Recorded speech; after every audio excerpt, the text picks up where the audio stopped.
в записи. Oh, It's about the got it. recording. So Uh-huh. we have two questions for today.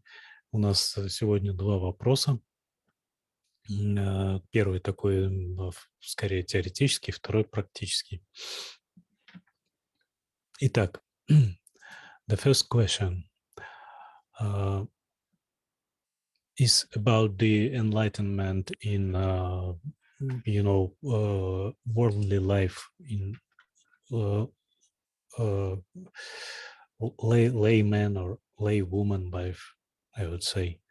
The comprehension of the ultimate reality, that is this or that stage of enlightenment, can it be compatible with ordinary worldly life, or will it make life difficult in the world? And let me translate first. Translate.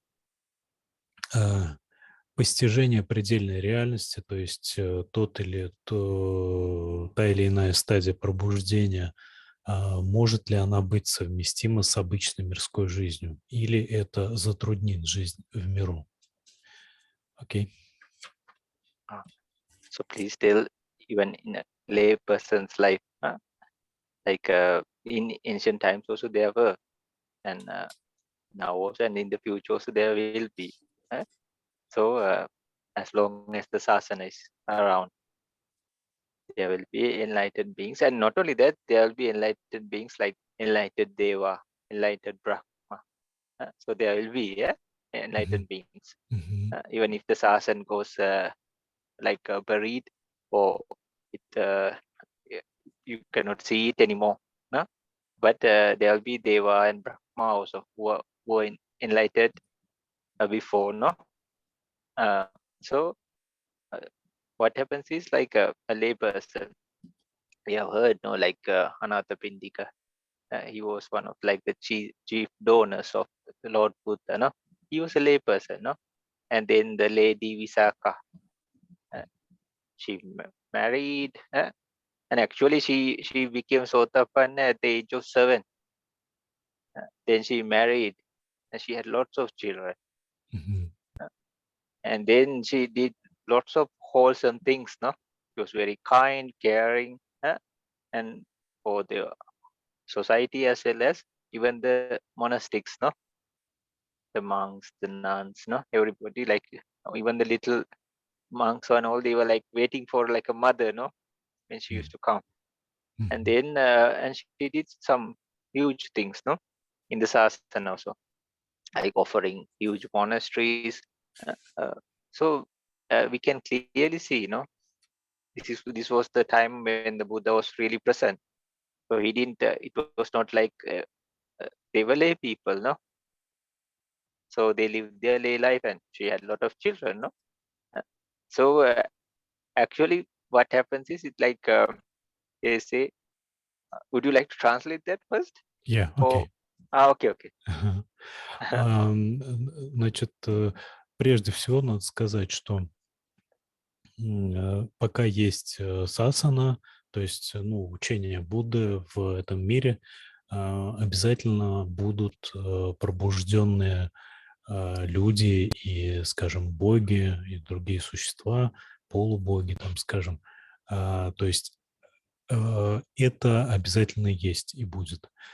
Из учений, из текстов мы видим, что во времена Будды было множество мирян, которые были при этом пробужденные. Да, мы можем вспомнить Анатапиндику, мы можем, да, знаменитого мирянина, который был богатым человеком, при этом помогал Санке, и при этом он был пробужденным, имел там, по крайней мере, первую стадию пробуждения. Мы также можем вспомнить леди Висаку, да, то есть это она была женой одного из, скажем так, князей или царей. Она тоже была пробужденной, и при этом у нее было 7 детей. да, то есть она, ну, можно сказать, там, вела полноценную, полнокровную мирскую жизнь при этом, да. То есть мы точно можем сказать, что были пробужденные миряне. Мгм. So there was another lady. I think the name pronunciation is difficult. uh, she was a hunter's wife. Мгм. She was a hunter's wife, and every day she had to prepare his bows and arrows. But she was the sotapanna, no? М. But these are good examples. That's why I'm bringing it up. Now, this seems like we think like sotapanna. It is a great state, no? But we think like they are kept in some kind of shelf or something. And but these are people living, and this was a hunter's wife, no? So she had to prepare all the bows and arrows and give her husband as well as uh, their sons. And at one time, their husband and everybody wanted to shoot the Buddha also. So this is one kind of like extreme example, no? And then there was another lady. Her husband was like a warrior. Uh, in the so there was one time. Uh, these are nice examples, and I think they are applicable in the now times also, no? Because there are hunters, no? There are people like that, no? And we think like everything is holistic and then very nice, no? Like everybody's meditating and no, like but this was a lady.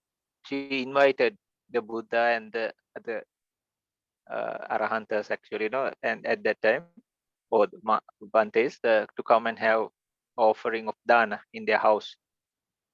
And then what happened was they had people to help them, uh, like attendants and people like that to help, no?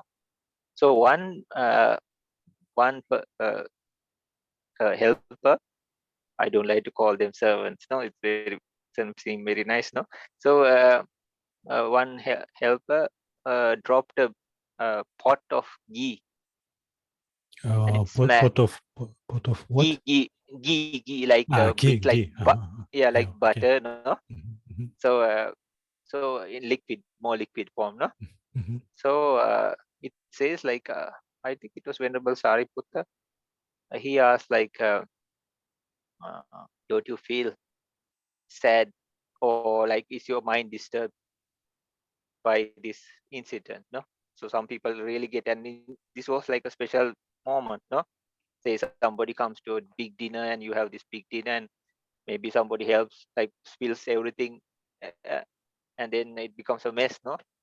So sometimes a person might get angry even, no? What did you do, no? So actually, when I think it was Venerable Sariputta, as I remember, asked like, aren't you feeling disturbed? So you know what she said? Oh Bante, I am now offering this dana uh, in in my pocket, or actually the waste, because those days they used to have like this kind of like a leaflet or a document to send a message, no? Like I don't know, like what do they call it, transcripts, or like the kings and everybody used to hold something, or like Yeah. king's Ага. messages, no? I don't Мгм. what do you, a transcript, right? It can be Or said like scripture, this. Yeah. Yeah. like they used to bring and Prescription. say okay. Мгм, And then she said, I'm holding maybe a pocket or some waste, just she said, no? She had tucked it in the message I received that my husband and all my sons were killed at war. So something like this would not disturb me, she said. She was a Sotafan. мгм, Uh, so even if a thing like that did disturb her, uh, like an attendant or helping person dropping a pot and like spilling it everywhere also seems like out of the question for her, no? So please only give these two examples, and please ask these people also to ask questions if they like, мгм, because I мгм, think if they also might be getting no questions and things like that. мгм, Then мгм, we both can answer. No, you also please give your viewpoints, ideas, and examples. All this. мгм, мгм. Бханте как бы несколько примеров приводит. Он говорит, что, например, описывается также женщина, она была женой охотника, да, и она была сотапаной при этом, и она там каждый день или там перед охотой готовила мужу лук и стрелы, да, для охоты, там и потом сыну и так далее. То есть или другая женщина была, она была женой воина, и она как-то пригласила Будду и арахантов на обед, и те пришли, она несла масло в горшке кхи, и она его уронила, и как бы, ну, масло разлилось, так сказать. И достопочтенный Сарипутта спросил ее, не огорчилась ли она из-за этого. Вот, а она сказала, что достопочтенный Сарипутта, у меня сейчас в кармане есть, как это сказать, сообщение от царя, в котором говорится, что мой муж и мои сыновья погибли в бою. И это меня не волнует, это, как бы сказать, не заставляет мой ум колебаться. Если даже это не заставляет мой ум колебаться, то что уж говорить о каком-то горшке с маслом. И вот эта женщина, она тоже была сотапанной. And I have a question on this topic. Uh-huh. In some books, it is said that if a layman or laywoman become an arahanta, he or she have to become a monk. Otherwise, he or she will die in several days. Is it right or Yeah, not? yeah. We also ask like even the CIADOs from Myanmar also, they know this, they have studied and everything, no? The scriptures, the sub commentaries and everything, no? So we asked, and there was a discussion also about this. So it says if a layperson uh, becomes arahanta, uh, they can only stay like for 7 days. They won't Mhm, exceed 8 days. uh. So it seems like because arahanta stage, uh, like a anagami, you know, even if anagami is born, deva becomes anagami, uh, they won't stay there. They at that moment they will perish from deva realm and be born in Sudavas. mhm, Okay, so mhm, because it uh, it's more comfortable than or pleasurable or comfortable to say, no, than human realm, no, the deva world. But soon as if a deva becomes anagami, their lifespan there ends and they'll be born in the Suddhavasa, the realm for anagamis. Because this is a good example, we can take this and use that also. Uh, because it is seems not suitable or not pure. Pure in the sense it's the vessel. Uh, so they see some very expensive, elegant oils. They don't just put it in like just brass or uh, like I don't want to tell the animal, but in ancient days, very elegant. There were some elegant oils, no, like very expensive and very rare. So they would not just put it in a metal iron thing like a container. They used to use a gold container. So likewise, so it says it's not like I'm just telling about the deva. I'm not trying to put like a lay person into like saying they are not pure or anything. The thing is they cannot stay. I will come to that. Like just show example also. And they are from the deva world. They are born in the Suddha. So likewise, coming back to the question, like it says like uh, yeah, either because monks they have like celibacy rules, uh, and it seems a perfect container uh, for a mind frame of a arahanta. uh, as per as like a layperson, they will have to go through many things, no, in life. So it is a thing that is said like they don't stay as a layperson. Like they have a time frame of like 7 days. So usually like King Suddhodana, no, he became arahanta, or like for from could be some past come, and they can sometimes pass away in a very bad manner also, like the, the arahanta Daruchirya, no. So he he became arahanta, the fastest person to become a arahanta in this sasana. So the quickest, no, because but yeah, so Buddha saw this and asked him to find some robes and arms pole to. Uh, so he could have easily said no, like take something or take something of mine, no. But his lifespan had ended. So he was killed by actually a possessed. They say possessed cow, or he was like struck or stabbed by it. Uh, Мгм. so so in many like almost all cases, no, you don't see a person that's not ridiculing the lay person or anything. No, there are some very people who like to live a very clean and pure life. No, there are many like that. But I think the thing is the mind frame of arahanta is well suited to a like a container of a person like in a spiritual, or they say a monk or a nun. No. Мгм. Мгм.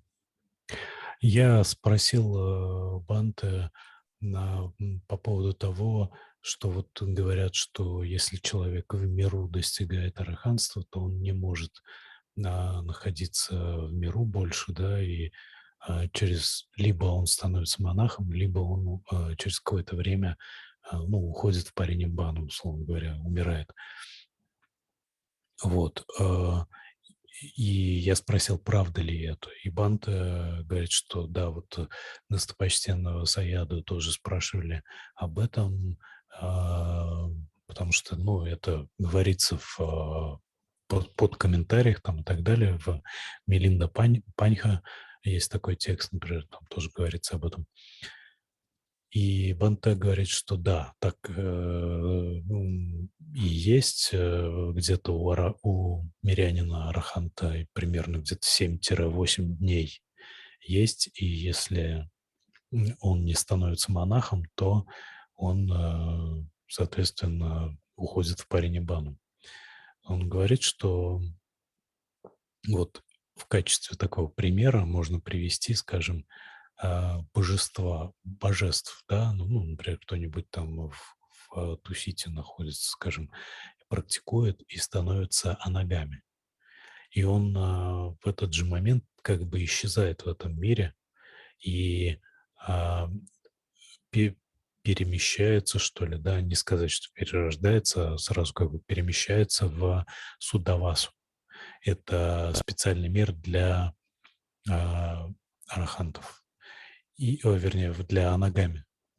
И это почему происходит? Это происходит потому, что этот мир, он как бы вот является идеальной средой, идеальным как бы контейнером, что ли, да, для такого существа, как анагами. И, соответственно, вот это похоже на то, как вот в древние времена там очень дорогие какие-то ароматические масла держали не в каких-то там простых глиняных сосудах, а в золотых сосудиках, да, то есть как бы золотой сосуд им более подобал. И вот здесь то же самое в некотором смысле. Вот. Ну или я Могу там привести пример, это как с глубоководной рыбой, которая может существовать именно только в глубине океана, на определенной глубине. Вот если ее вытаскивать так выше этого уровня, то она там, ну, для нее это не ее среда. Вот. И здесь то же самое. Если человек становится аногамином, то для него мирская среда становится, ну, как бы неподходящей для жизни. И он должен либо стать монахом, и там среда более подходящая, либо он уходит в соответствующий мир. Ну, арахант — это уже, значит, не в мир, а в париниббану. Вот. В мирском мире, в мирском, как бы, мирской среде очень много активностей, очень много, а, как бы, вот, деятельности, которую необходимо выполнять, которая на очень тонком уровне несовместима с араханством. Вот. То есть мирянин может достичь араханства. И такие прецеденты были, и они описаны в текстах. Там тот же царь Судодана, а, это, по-моему, даже отец Сиддхартхи Готамы. И, соответственно, вот он. Или были описаны случаи, когда Будда давал наставления тем или иным там людям, которые еще не успели стать монахами. Они становились арахантами в результате, и Будда им говорил, что давай иди, найди себе монашескую робу, я тебя ординую в монахи. И человек даже бывало не успевал стать монахом, его там какая-нибудь шальная корова забадывала, так сказать, насмерть. Вот, и вот, пожалуйста, да, то есть а, карма не давала, да, вот его земной путь, так сказать, как сказать, длительность жизни кончался, уже все, то есть не судьба, вот, и поэтому таким образом. И, пожалуйста, если у вас какие-то дополнительные вопросы есть по этому поводу, задавайте. Ну или вообще какие-то дополнительные вопросы. Мгм. Окей. So please tell them this story of Visakha and Dhammatinna, no? So when no Visakha, no, he was the gent, the husband. Мгм. He went to listen to Dhamma from the Buddha, and he became Anagan. And that day he came back home, no, from after the Dhamma talk, and he was different. Before he used to greet his wife, they were very close, no, and hold hands, no, and hug maybe, no, and but this time he was different, no. So the wife didn't jump on him and say, "Oh, like to not say away or something." No, she was also a decent lady, so she like and he said like I want to stay separately, no, and but she didn't fight with him or anything. No, she waited. She gave him the food and no, and then after like a few days, she approached him and asked why, no, why, what has happened? Did you find somebody else? Huh? He said, no, no, no, no. Oh, did I do something wrong? Huh? So it was different from maybe there were people like that also fighting, no? But this was a so he said, no, no, no, it's nothing like that, nothing with you or nothing like that. Huh? So he said, like, I went and listened to Dhamma, and then something huge change happening. So she asked, because those days, like females were very discriminated, no? They were put in a corner, and but the Buddha didn't do this, no? In the societies, in India also, like they were. So she asked, can a woman also do this?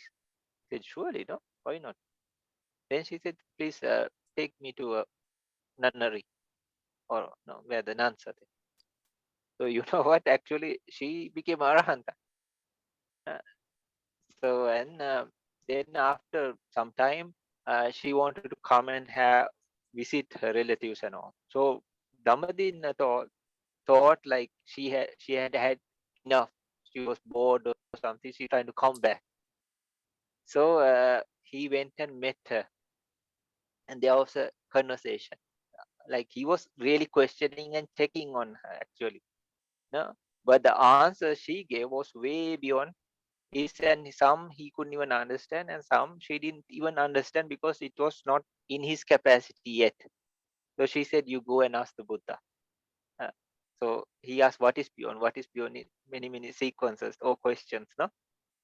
So, but so after that, uh, this Anagami Dhammadina, the husband, he went and told the whole story to Buddha, and Buddha was like acknowledging it. He said, "Sadhu, sadhu, this Dhammadina is very wise." She was like the from the nuns. She was the highest with the wisdom, no, just second to Buddha. Mhm. So Like Sariputta uh, among in the women. monks, yeah, yeah, Yeah. yeah. So then he said, like I would also explain in the same manner.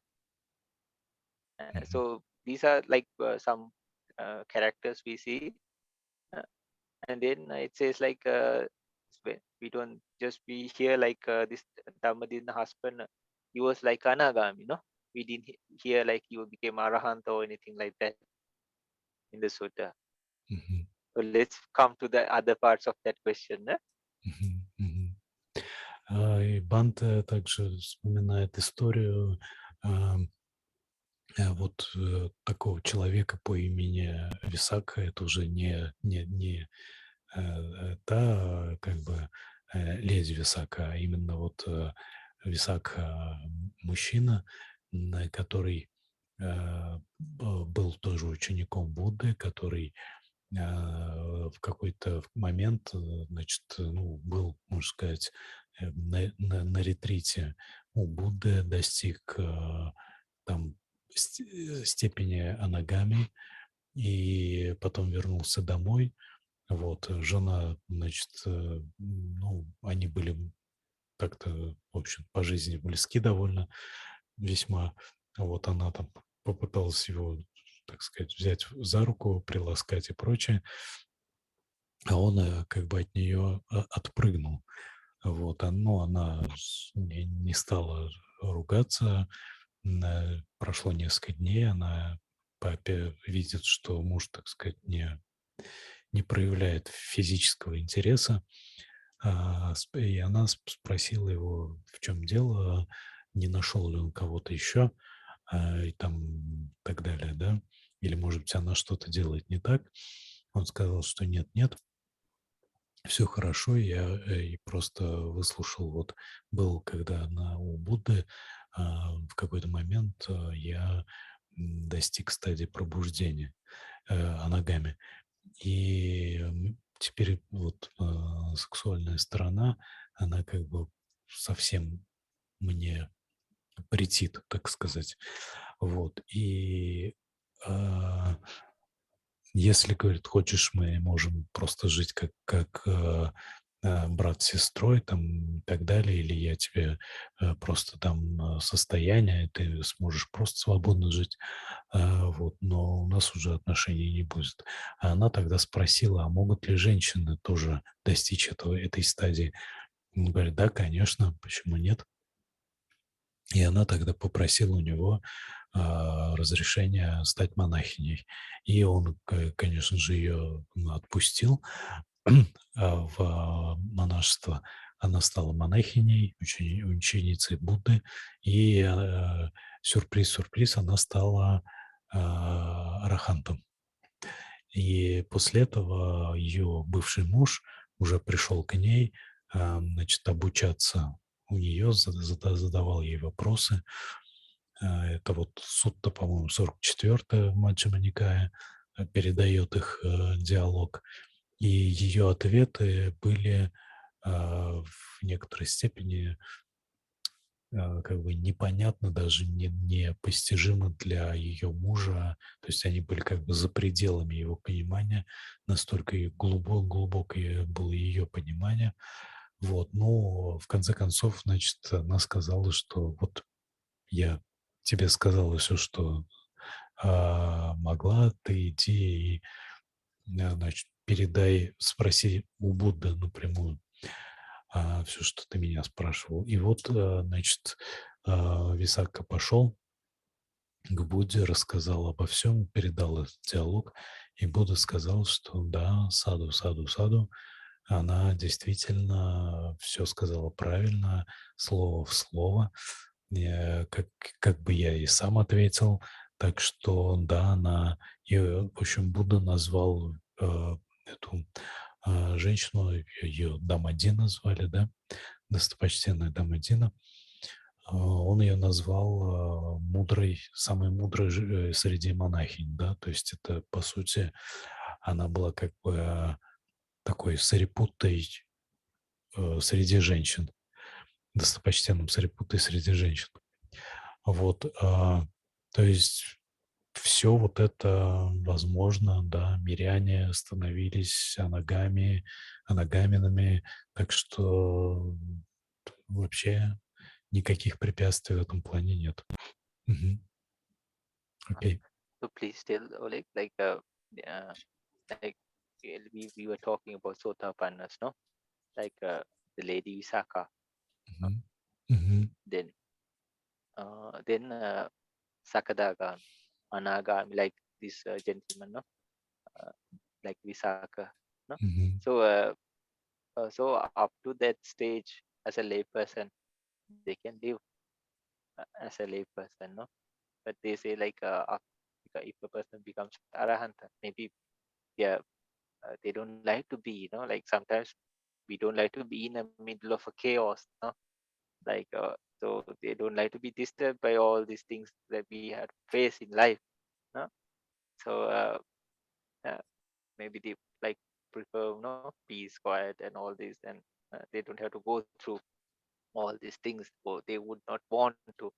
Uh, So uh, we can see clearly from a Sotapanna, uh, in a once returner, Sakadagami, and a non-returner. These stages were existing in the time of the Buddha also in a civilian or a lay person's life, but Arahantas we did see. Мгм. So uh, actually for the other question, please tell. Oh, we finished this. No, we finished this. If somebody, yeah, okay. Мгм. Мгм. Окей.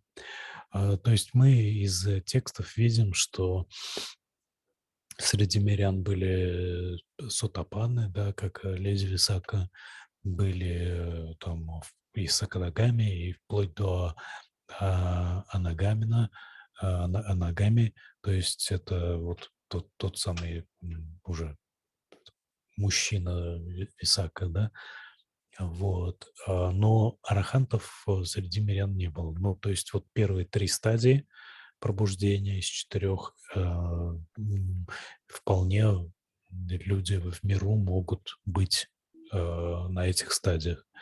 Только вот если достигается уже стадия араханта, человек должен уйти из мира. Вот, так что таким образом. Mm, Мгм. Окей. sorry. So please tell, like the other part of the question was like, will life become complicated? No. So Мгм. please tell. Even the Lord Buddha at some one point he said, "Sabbe putajana ummataka." Мгм. Uh, like he said, all who are non arahant, sorry, non arya. Uh, the word is ummataka is crazy. Huh? So crazy, crazy means like we think something, do something else, or we do something, we think something else, no? Or we say something, and then we do maybe the total opposite of it. So sometimes we don't know even what we are doing, no? And then daytime we run here and there, like sometimes it says like a person catching on fire, no? So you don't know why this guy is or he or she is like running here and there, even, no? For what point, no? And then you see all these struggles and, no, like, no, in the jobs and everything, and sometimes doing many akusala, no, telling tales, no, trying to push down the other person, trying to go up the ladder, but ending up somewhere else, no, and then seeking happiness. That's the main thing, no. So they seek run after happiness, but after some time there's something else, something else, something. It's like a mirage, no. So and definitely with ignorance, and greed and all these things. So Buddha said, so this is a clear saying, no? Sabbe puttagjana ummataka. So it applies to everybody. So he said this word. So actually, if a person becomes uh, Sotapanna, for instance, uh, many of the defilements are removed. So he or she becomes a good thing for themselves, and not only that, the people around them, because people act so much in ego, no, and then they want to possess things, no, they want to sometimes no, be higher than the other person, or put down, no, even in a family, no, even if you see some little puppies or something, no, they are so tiny, but they fight over when they are drinking milk from the mother, or one is more dominant, no. You can see it is pushing the other and then trying to drink. These don't even understand, no? Still. uh, Mhm. So likewise, the ego factor and all. Hello. Yeah, yeah. Uh, okay. So then a huge reduction of ego, uh, Mhm. and then yeah, then doubts we have, or because of the doubts we have, like we don't believe, like in karma, or past lives or future lives. So people can do any kind of crime even. They say just enjoy, like do what you want. You can just take somebody's things, no, you can even do anything to somebody. No, it doesn't matter, because who has seen people being born in some place, no? They have never come back and told you a story, no? Hey, I'm in heaven, I'm in hell, no? Nobody had come back and told. That's what they say, yeah. So, so you can do anything, no? Even any bad thing, no problem, because life just finishes from here. Huh? So, if the doubt of these things disappear, so because we have doubts and all, we just try to collect some information from somewhere, and we try to stick according to tradition, according to lineage, or no, our family no, line or something. We just are stuck there. Sometimes we are afraid even to think beyond that. But still sometimes the question comes, no, why am I doing this? Why am I living for? What am I living for? No, what will happen to me, no, what will happen to me if I die now, no, these things arise in any person's mind, no. So I'll tell you what one time was what happened. And then uh, yeah, the other thing is like we don't run after, because if this thing can, people can become blind. That's why in ancient times they used to do human sacrifices, right? In some countries and all, I don't want to name them. They used to like even go to villages and capture people, and then they have these big objects. They used to bathe it with kind of like blood, no? Even babies they used to sacrifice. They bury them alive, no? So they did horrible things in the name of like thinking, no, okay, if we do this, uh, some good will happen to us. So even these are the grossest ones I'm telling. Even the other things, no, which we believe, like how to say, like bad omens, no. It's like our countries have this, no, lot of negativity. Or if we see this person in the morning, oh, it's not good. Uh, but it's not, no, it's our mind, no. Or if we have this, if we see a bird, or if we see an animal, uh, or sometimes they say if you see one animal, it's not good. If you see two, it's okay. If you see three, like magpies or crows, no, some they have these predictions. So even if in Sri Lanka, like if a gecko, like a lizard on the walls, Like if you are trying to go on somewhere, if they just do tick tick tick tick, you stop. No, come on, it's just talking. No, it's just its voice, right? And this little tiny lizard can stop your whole journey. No, so mm, so all this kind of uh, ideology and blind beliefs, they all try to disappear. Huh? That's why people even like how to say they say like they have agreement with the devil. No, these go very extremes. No, and they are sometimes even sacrificing their own children for even very horrible things. No, this is totally they think okay if I sacrifice my child, then I'll be safe or I'll be immortal. Uh, so these can go up to very very extremes, and it gets worse and worse. No, it starts from small things, but it goes. So a person even becoming a sotapanna, uh, a huge of these negatives or bad things start disappear or disappear. Sorry, not start disappear totally. And then think about the positives. No, this person will be more kind, more generous. No, more compassionate. Uh, in a way like the selfless kind of like love. No, and then because like oh, okay, this is my child, this is your child. No, then that margins and borders start erasing. Oh, this person, that person. No, because them in their self itself they have broken those borders. And then what about the wisdom? No, and what about the mindfulness?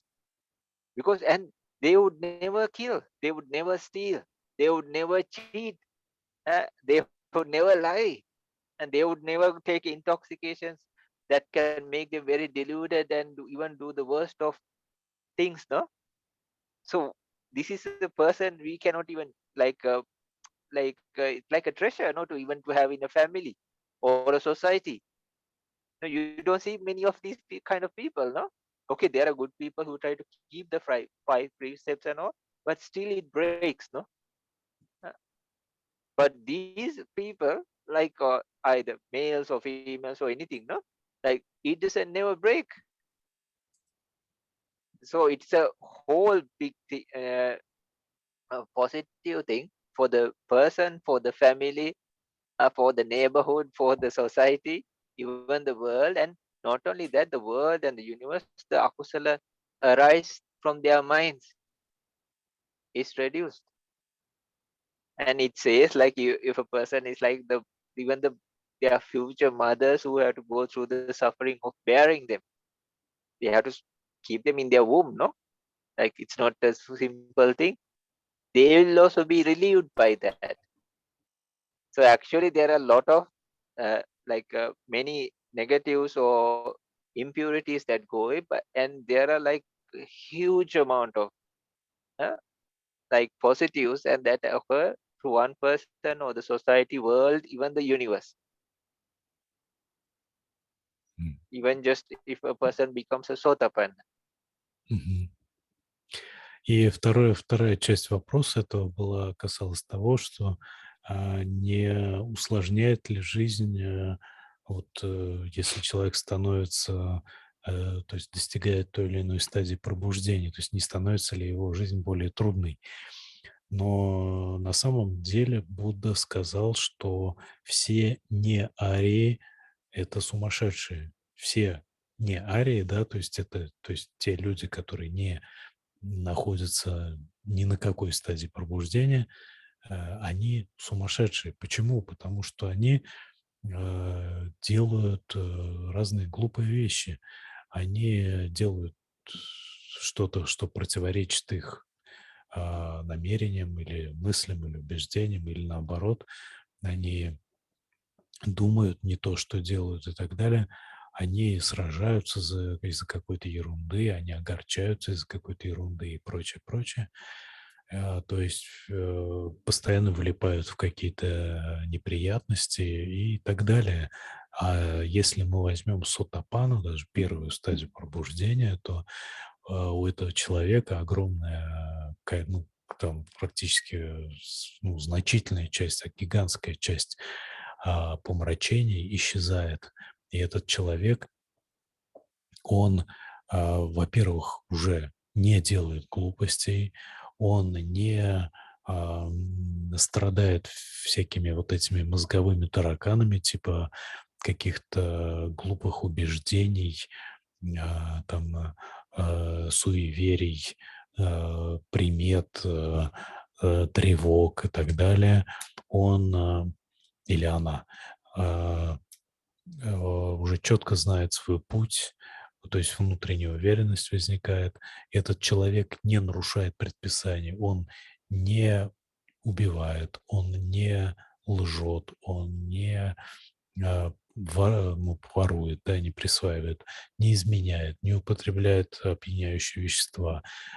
Он своим поведением внушает людям доверие. То есть он как бы становится на самом деле в каком-то смысле образцовым таким членом общества. То есть он приносит максимальную а, пользу обществу, максимально возможную вообще. Все, он, можно сказать, максимально эффективен как член общества. И он при этом становится более любящим, более мягким, более спокойным и так далее, и так далее, и так далее. То есть это человек качественно более счастливый. Он, причем это не зависит от обстоятельств, это уже неразрушимо, да, то есть если он даже там в какую-то совершенно нехорошую ситуацию попадет, он сохранит свое вот это внутреннее состояние. Поэтому даже уже первая стадия пробуждения – это огромное, гигантское облегчение, гигантское счастье и гигантская польза для общества. Окей, Бханте. Uh, so please tell, uh, like a person, they are being free from the impurities. Huh? Like, so they won't try to brag about it or boast about it.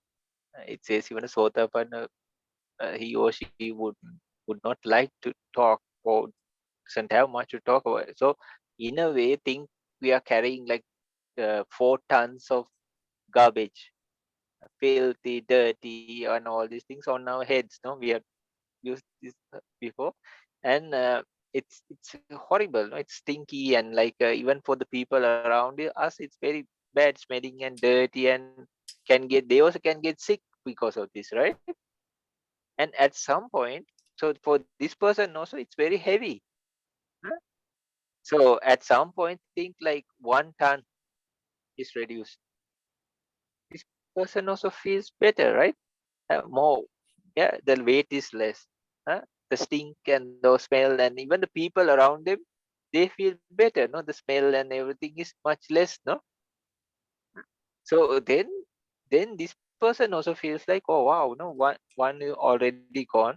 How it be to remove another? So it will be much more easy, comfortable, pure for the person as well as. So definitely for that question, if everybody was enlightened, this world would be like a beautiful place, like so holy, so peaceful, no, so happy, and the happiness factor. Yeah, sorry, I couldn't mention this happiness, no, like the real happiness we seek, not only the sensual, no, but still like a Sotapan and all, they had children also, no, and so they can and keep it. Their main vow seems like the 5 precepts, so they won't go beyond the part, no, or something like that, but still they will have the worldly pleasures, but not the extremes, no, or going in wrong direction.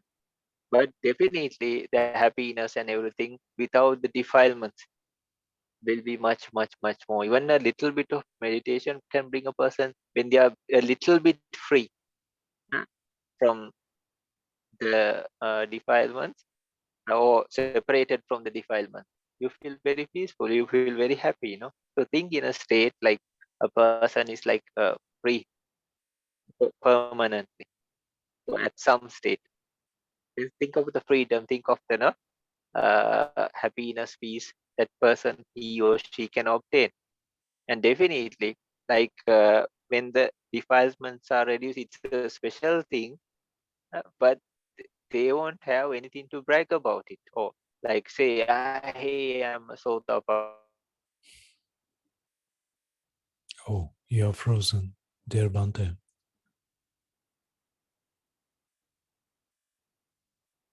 I cannot hear you.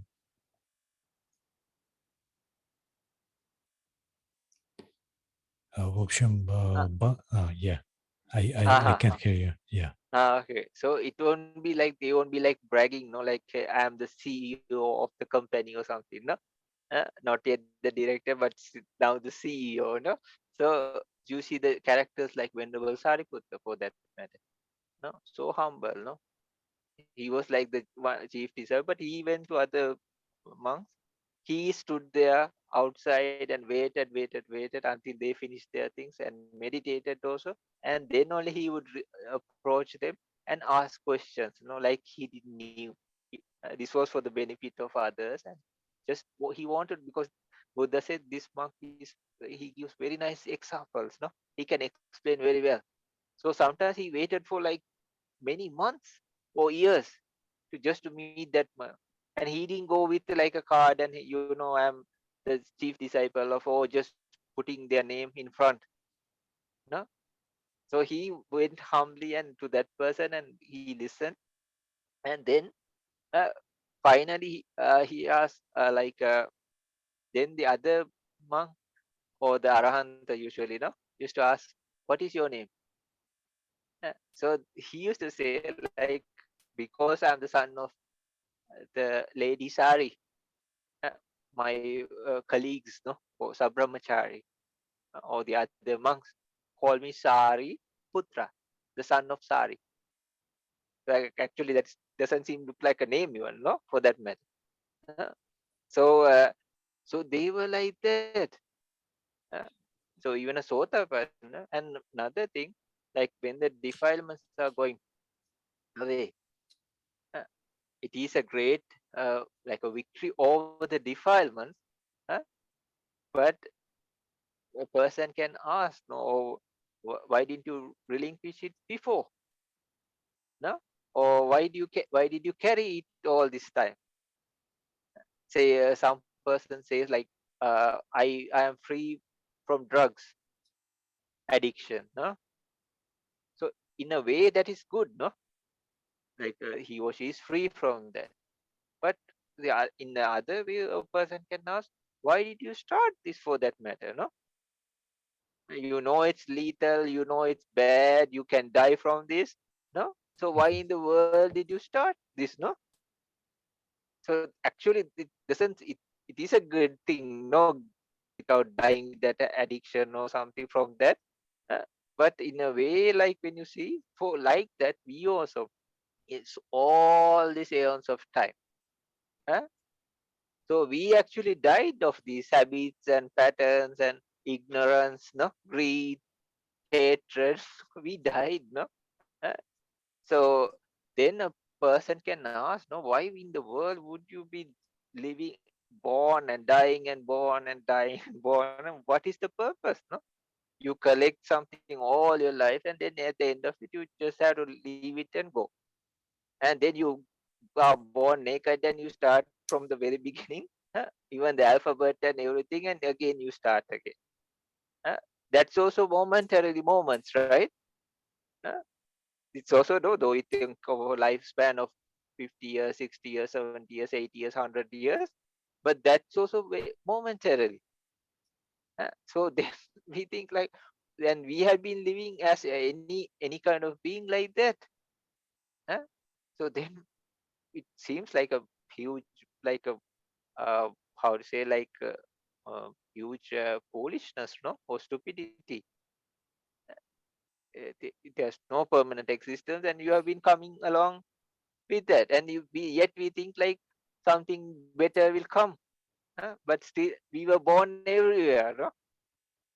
There's nowhere else to go, right? All this samsara. So then it's just r- removing all the defilement. surely they will be more happy, they will be more peaceful, more pure. Huh? But they would definitely not try to brag about it. Мгм. That's why Buddha said, like all Puthajjana, it seems like they are crazy, no? Sabbe Puthajjana Ummataka. So М. then sometimes some people proclaim, no, like I am Sotapan, come and argue with me. I'm Arhanta, build a statue of gold with me, no?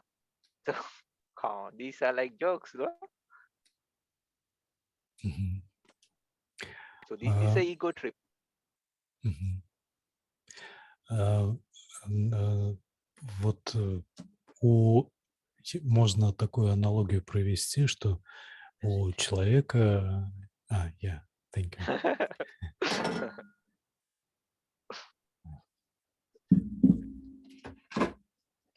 У человека, как бы каждый человек, можно сказать, носит на себе 4 тонны, мусора, который воняет, который, тяжелый и вообще, да.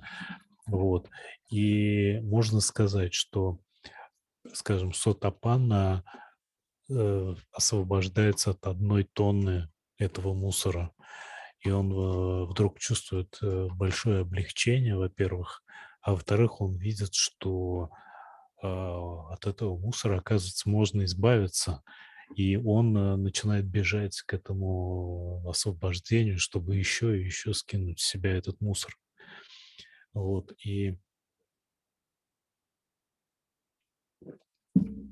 а, просто получается так, что, люди, и вообще существа, когда они перерождаются, они похожи на своего рода наркоманов, которые, вот,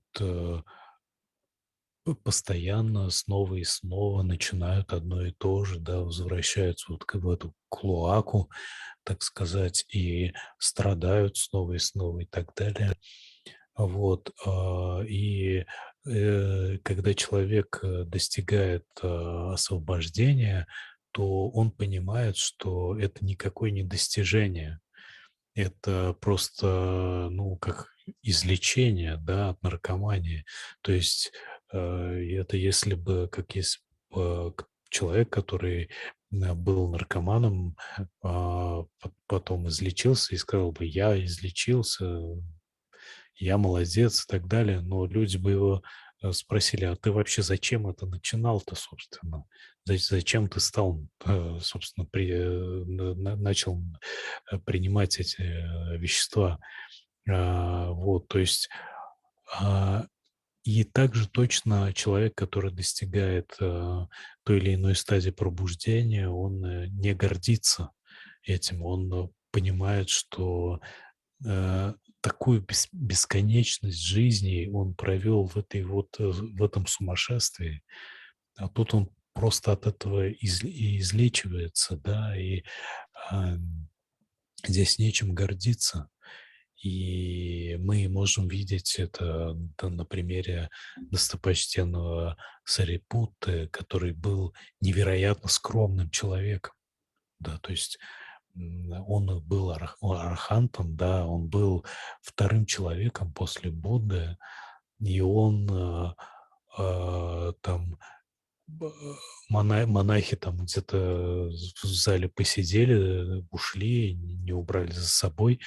Он убирал за ними, ходил, убирал за ними, да, или там, если кто-то из монахов не мог пойти на пиндапату, на сбор пищи, достопочтенный Сарипутта сам, а, ходил и собирал для него пищу и приносил ему собственноручно. И когда он, значит, беседовал с человеком, который не знал, что это, перед ним достопочтенный Сарипутта, и в конце он его спросил: "Как тебя зовут?"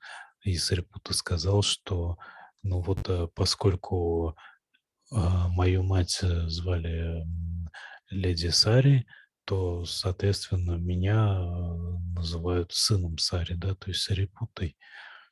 То есть он очень скромным человеком был. И это характерная черта для тех, кто достигает той или иной стадии пробуждения. Поэтому, когда вы видите, что там некий человек там такой весь из себя там сидит, вот как бы типа пробужденный, весь в поклонниках, да, там и прочее, то это на самом деле смешно выглядит. То есть это совершенно противоречит самому смыслу пробуждения, да, то есть это, ну, вообще как какой-то нонсенс. Вот. Таким образом. Мгм. So please tell for that question, like definitely this person will be a good father, good mother, a good husband, good wife, huh? Or a good child for that matter. Even if it was a child, no? Like they say in Мгм. those days, in 7 years, at the age of 7, they become sotapanna, no? Those days, even arahanta, no, they became. So they will be a good teacher, they will be a good disciple, a good, how to say, neighbor, no? A good parent or good civilian, no? Good worldly being, good human being. And now is digital, now it's the confusion, and now it's the entanglement. But more you're free, you'll be a better person for sure, and that will benefit everybody around them. Мгм. So М. so it's not like you're like, oh, I'm so holy, I should be like this. No, they will live a life, but free from ego and all that. Space will be taken from kindness, no, wisdom, mindfulness. That space that is removed, the things that it will be filled up with very wholesome things which you need to like cultivate, and you wish they had. uh, like, oh, I wish my husband to be like this, I wish my wife to be like this, no. But if they become like that, this will you like be your wishes come true, no. So that will benefit everybody, and especially the person who becomes it, or Мгм. removes those defilements, no. So Мгм. at least till now it's the confusion.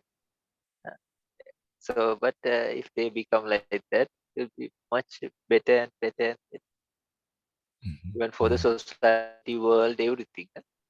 Мгм. А, То есть, если человек достигает даже первой стадии пробуждения, даже сотапанны, он становится хорошим мужем или она становится хорошей женой, он хорошим сыном или дочерью. а, Там даже дети, бывало, становились сутапанами там в 7 лет, да, то есть они были, соответственно, идеальными детьми, да, то есть это вот люди, ну, надо понимать, это люди идеальные в социальном плане. Это идеальная социализация у человека происходит. То есть это до того, как человек достигает даже первой стадии пробуждения, он такой трудный, да, в том или ином смысле. У него есть какие-то свои тараканы и свои какие-то эти особенности, так сказать. А, Вот. А тут у человека это все отпадает, отваливается. Он становится свободен от всего этого. То есть абсолютно нет никакой этой звездной болезни, что, мол, я чего-то достиг там, и я теперь святой и так далее, или святая. Ничего подобного. Человек понимает, что во-первых, он сбросил мусор, но на нем еще полно мусора. И тут гордиться нечем, и он целую вечность таскал на себе этот мусор. Так что это состояние противоположные эго, противоположные эго, да, то есть все наши тараканы, они же от эго, и вся наша гордыня от эго. А здесь это все вот сваливается таким образом. Так что это на самом деле пробуждение вот эти вот первые стадии, по крайней мере, это максимальная, идеальная социализация. Ну, арахант уже вынужден покидать общество, но первые 3 стадии – это идеальнейшая социализация. Мгм. Окей, So Термат. enough for that question. Yeah, I think so. Yeah. Uh, so the second question is about practice. Ah, A person practiced the element practice for pushing characteristic, and actually you consulted him, but then you have no time to consult him personally, and we can just consider his case right now. Is it okay, okay. is it No, okay? Mhm. yeah, no problem. Okay. So uh, first, I direct my attention to the center of the pushing aspect. It is located in the region of the heart and breathe somewhere in the chest, in my chest. Uh-huh. Uh, Although it does not coincide with uh, this place exactly. Somewhere in this area, there is the region of pushing aspect, clear pushing aspect. Um, when attention turns off or sticks, I move my attention to the whole of my body. There are aspects of pushing there too, uh, in other place of my body. When this beam of my attention dissipates and begins to expand beyond the body, I again direct my attention to the center of pushing.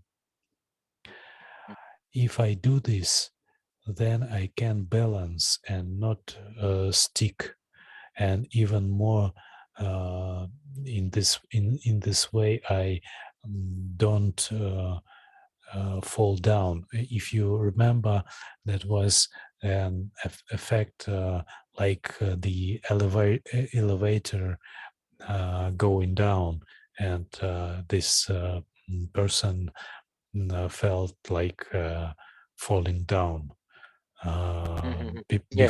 before, and Uh-huh. this in this case he can avoid this feeling of falling Mm, down, so he can balance and not stick. He balance between the center of pushing aspect and the pushing aspect in other parts of body, and maybe in the whole body, and so on. Then I can see or feel the attention as itself. I put it, I cannot find a better word, in the area of the bridge of the nose, of my nose. mm, It's this, my attention is like a ball, like a sphere.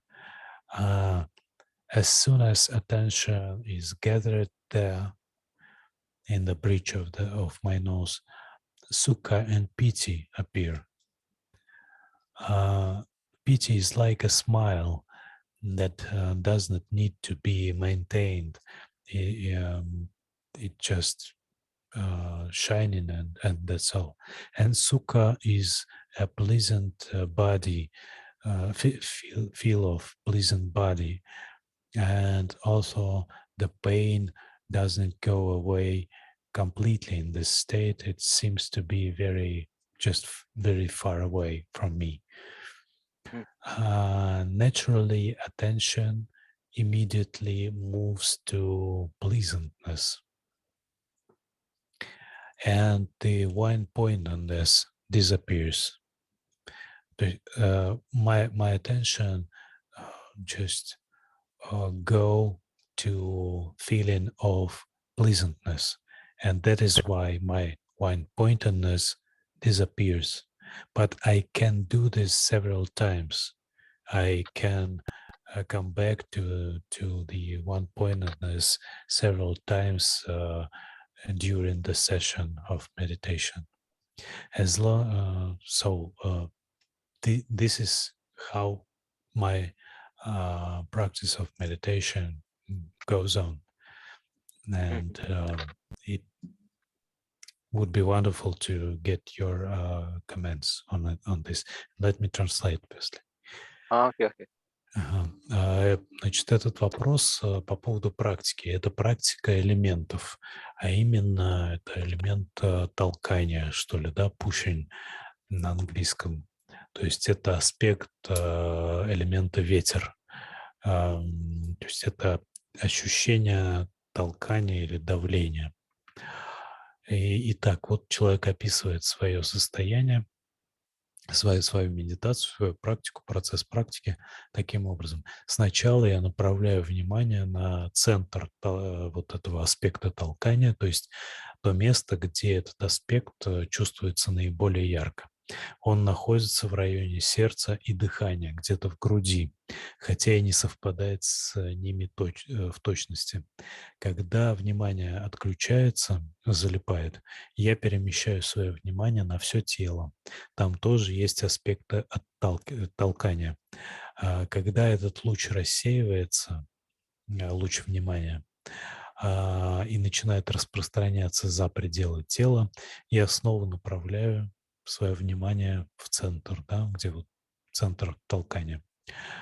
Если я это делаю, то могу балансировать и не застревать, и тем более не чувствовать падения. То есть тут надо пояснить, что этот человек ну, вот в предыдущие периоды в медитации ощущал такое, как бы, ну, возникало такое ощущение падения, как будто в лифте, который сорвался, да.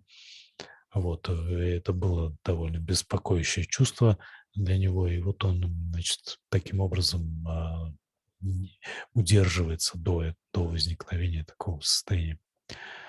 И тогда я могу почувствовать само внимание как таковое.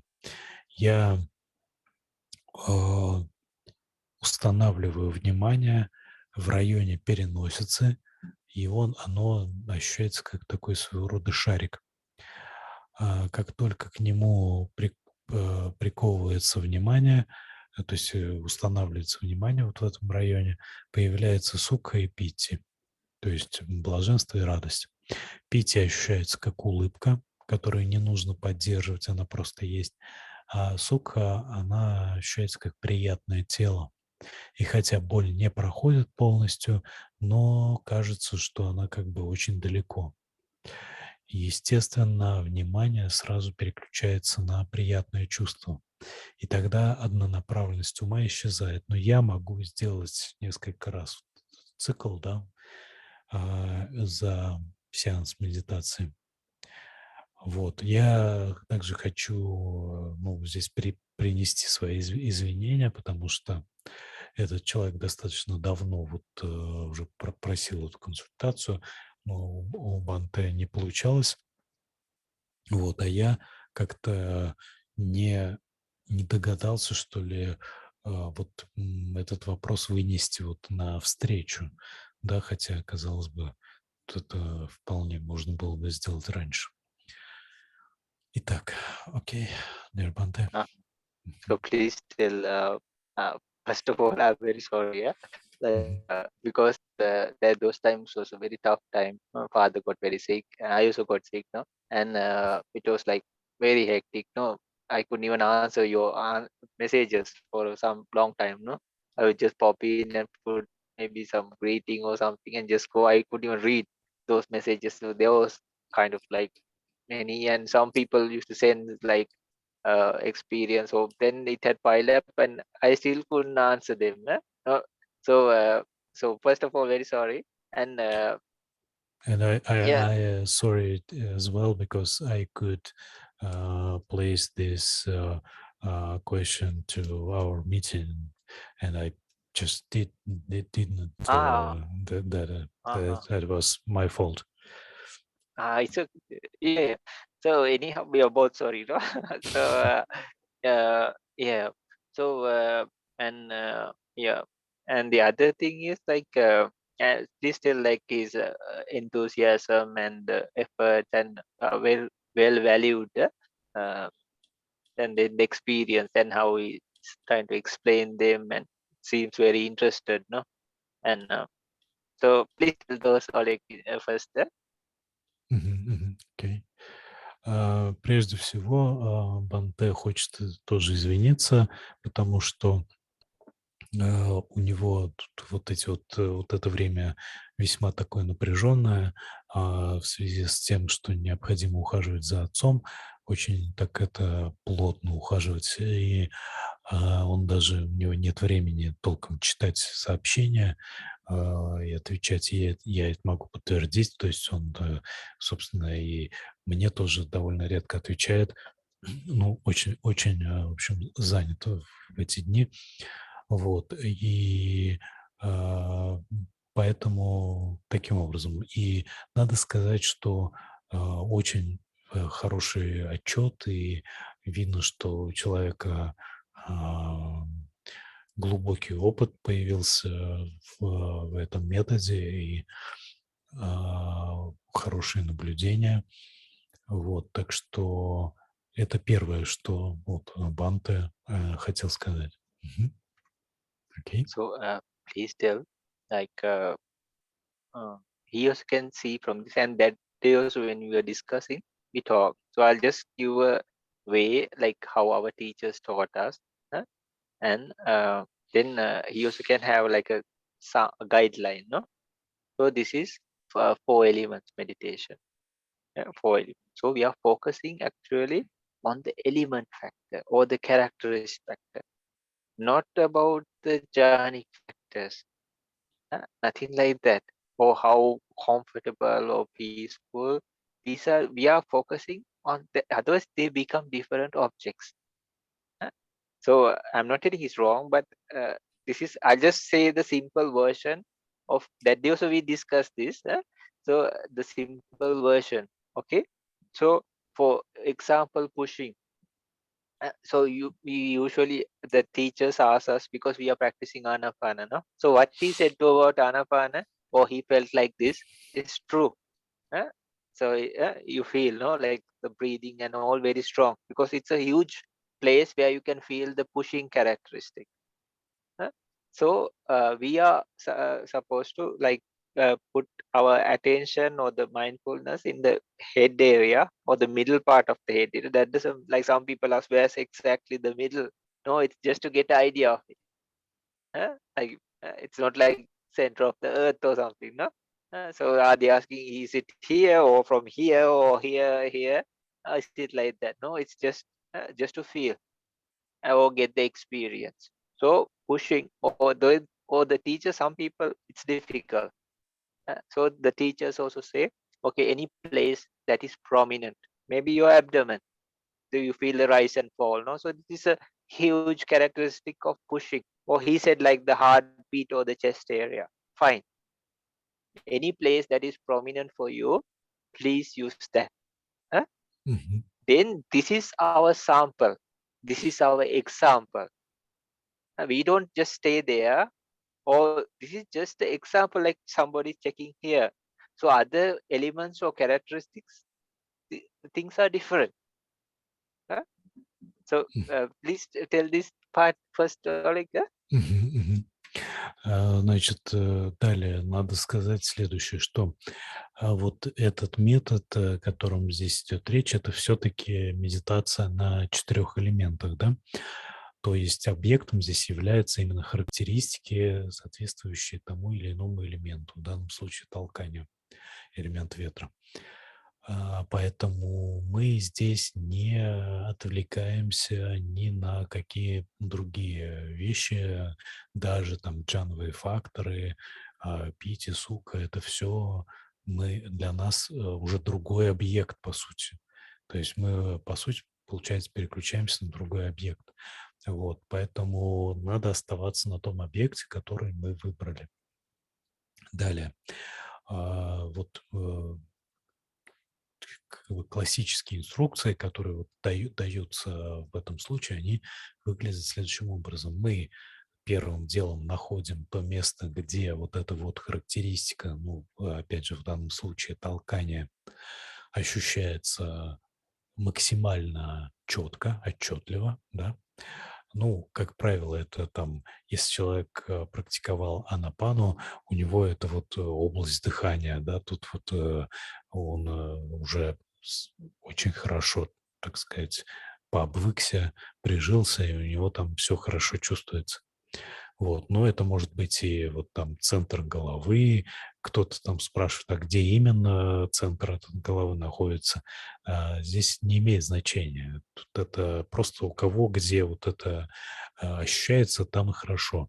Это может быть и там живот, например, да, там ощущение толкания в животе там при дыхании, или в груди, там сердцебиение, тоже здорово абсолютно, то есть не проблема.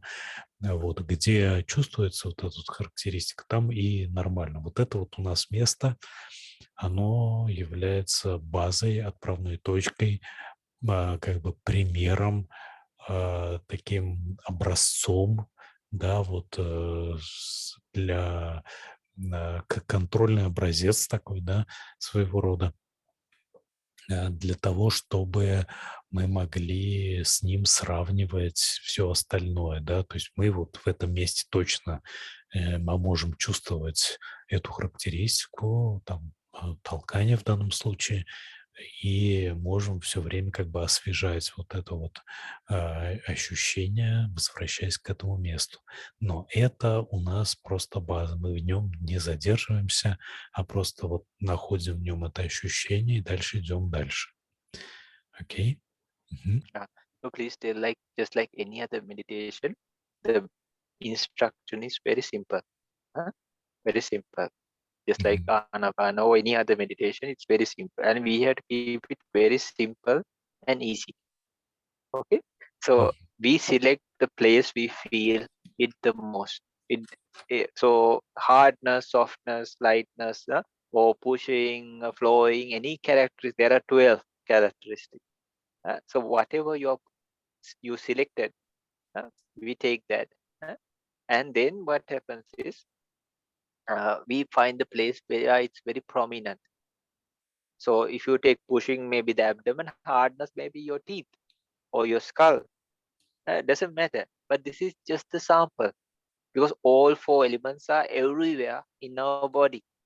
Not only our body, outside also, no. But we don't take that. We just take the body, no. Uh, so not outside, no. So it's you can say it goes out, no. Мгм. So uh, then we take the most prominent place. We take this as the sample or the example. Мгм. Then we move to a top of our head and just stay there. Huh? And just see whether you can feel the pushing because air element is here also. It's there from the four elements. The pushing is one of the characteristics of air element. So it should be there, right? Yeah. Doesn't matter whether it's flesh or bones or hair or nails or teeth. Doesn't matter. Even the teeth has this, no. So what we do is we have to keep it in the head area and just wait there and see. Put our attention just like a person looking at the breath, no? So, but we use this as the example. The place we saw the character dominantly, uh, and then we use that. Now we have the experience of that. Oh, pushing is like this, but it's not just the air, no. Or the it could be blood flow. It could be heartbeat. Uh, it could be anything, even the movement of a hand. Uh, so it's the movement, even a lifting of a finger, it's happening through pushing. Uh, so what happens is we take this and we go part by part, or like going Kaji says, no, part by part, piece by piece. Uh, so we go like maybe we can take big areas, no, like and then you wait there for some time. If you feel it, okay, no problem. Then you move. Hello. Yeah, Uh, yeah, yeah. then I you am move hearing. from part by part like that. You move and you wait and you try to. If you don't feel it or if you forget the experience, go to the prominent place you where you felt like this person said his heart area, no region. But we don't have to see how tense or light or how soft, nothing like that. We just want to get the experience only, or use it as a sample, the most prominent place where you feel this. Very simple. Then Mhm, you just go to that area and see, because air element should be there, right? Huh? mhm. it yeah, it should be there, right? The four Yeah, elements are yeah. there. So we stay in that area and just to see whether we get that experience. Okay, then we move Mhm, on. We don't stay if we it's like not very clear, we stay there for some more time. If it's clear, no problem, we move. uh, we go to the next areas and then check, maybe inside the mouth, all this, in the back of the head and all this. Then the neck area, the shoulders, separately. If the area is smaller, it's much better, but it will be more time consuming. But later it will become faster and faster. Huh? Then the chest area, you can divide it into parts. Uh, there's things to do also. Huh? And then the abdomen also, and then the upper back. Split it into small parts, or at least left and right, and just stay in the left area, stay in the right area. The lower back, then the arms, no arms also you can take either up, down. uh, then the lower part also you can take up, down, and then you can split it into parts and check and see. Okay, the idea is to just to see the experience the pushing character, because now our meditation object is pushing. Uh, then you go like down, down, down, every side, every place you can, and just to witness it, and then right up to the toes. And then when that is finished, you come back again, and again go another cycle. Then later, what happens is when you keep on doing, if you forget it or something, come back to that prominent place, just to get the experience. And you stay there. Okay, I remember it again. Maybe sometimes you might miss, no, because we forget, no, or we can get caught up in something else. So we come, oh, like this is the sample, no, and we come back and we check and stay. Okay, and then go back again and see. It could be pulse, it could be anything, a movement, sensations, or anything. We just want. It doesn't matter from whatever it comes. We don't try to see where it come, what it is, nothing. We just want the pushing only. It could be mhm, breath, it could be urine even. It doesn't matter. Oh, you are going to the toilet here, or you feel the blood or something, veins, or even stretching of a arm or leg, uh, or just the you are sitting on somewhere and you just feel your legs, no. Uh, so it can be anything, because the blood has air element, the bone has air element, the flesh has air element, no, the heart, the lungs, all this has air element. Uh, and the air is also flowing in each of these parts of the body.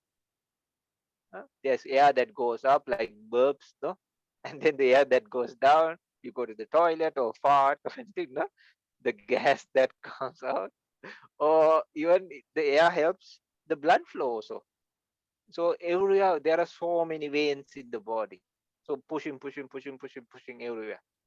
The blood comes through the arteries, and then comes to the small veins, and then comes to no, goes to the organs and all. Then the uh, impure blood goes to the other veins, and they come back to the heart. No, so they are everywhere. Uh, So from any place, anywhere, you can get it. Okay, very simple. Main place, and then you check the body. That's it. mhm, Oh, please mhm, tell this, Oleg. Yeah, then mhm, we'll come mhm, to some parts. мгм.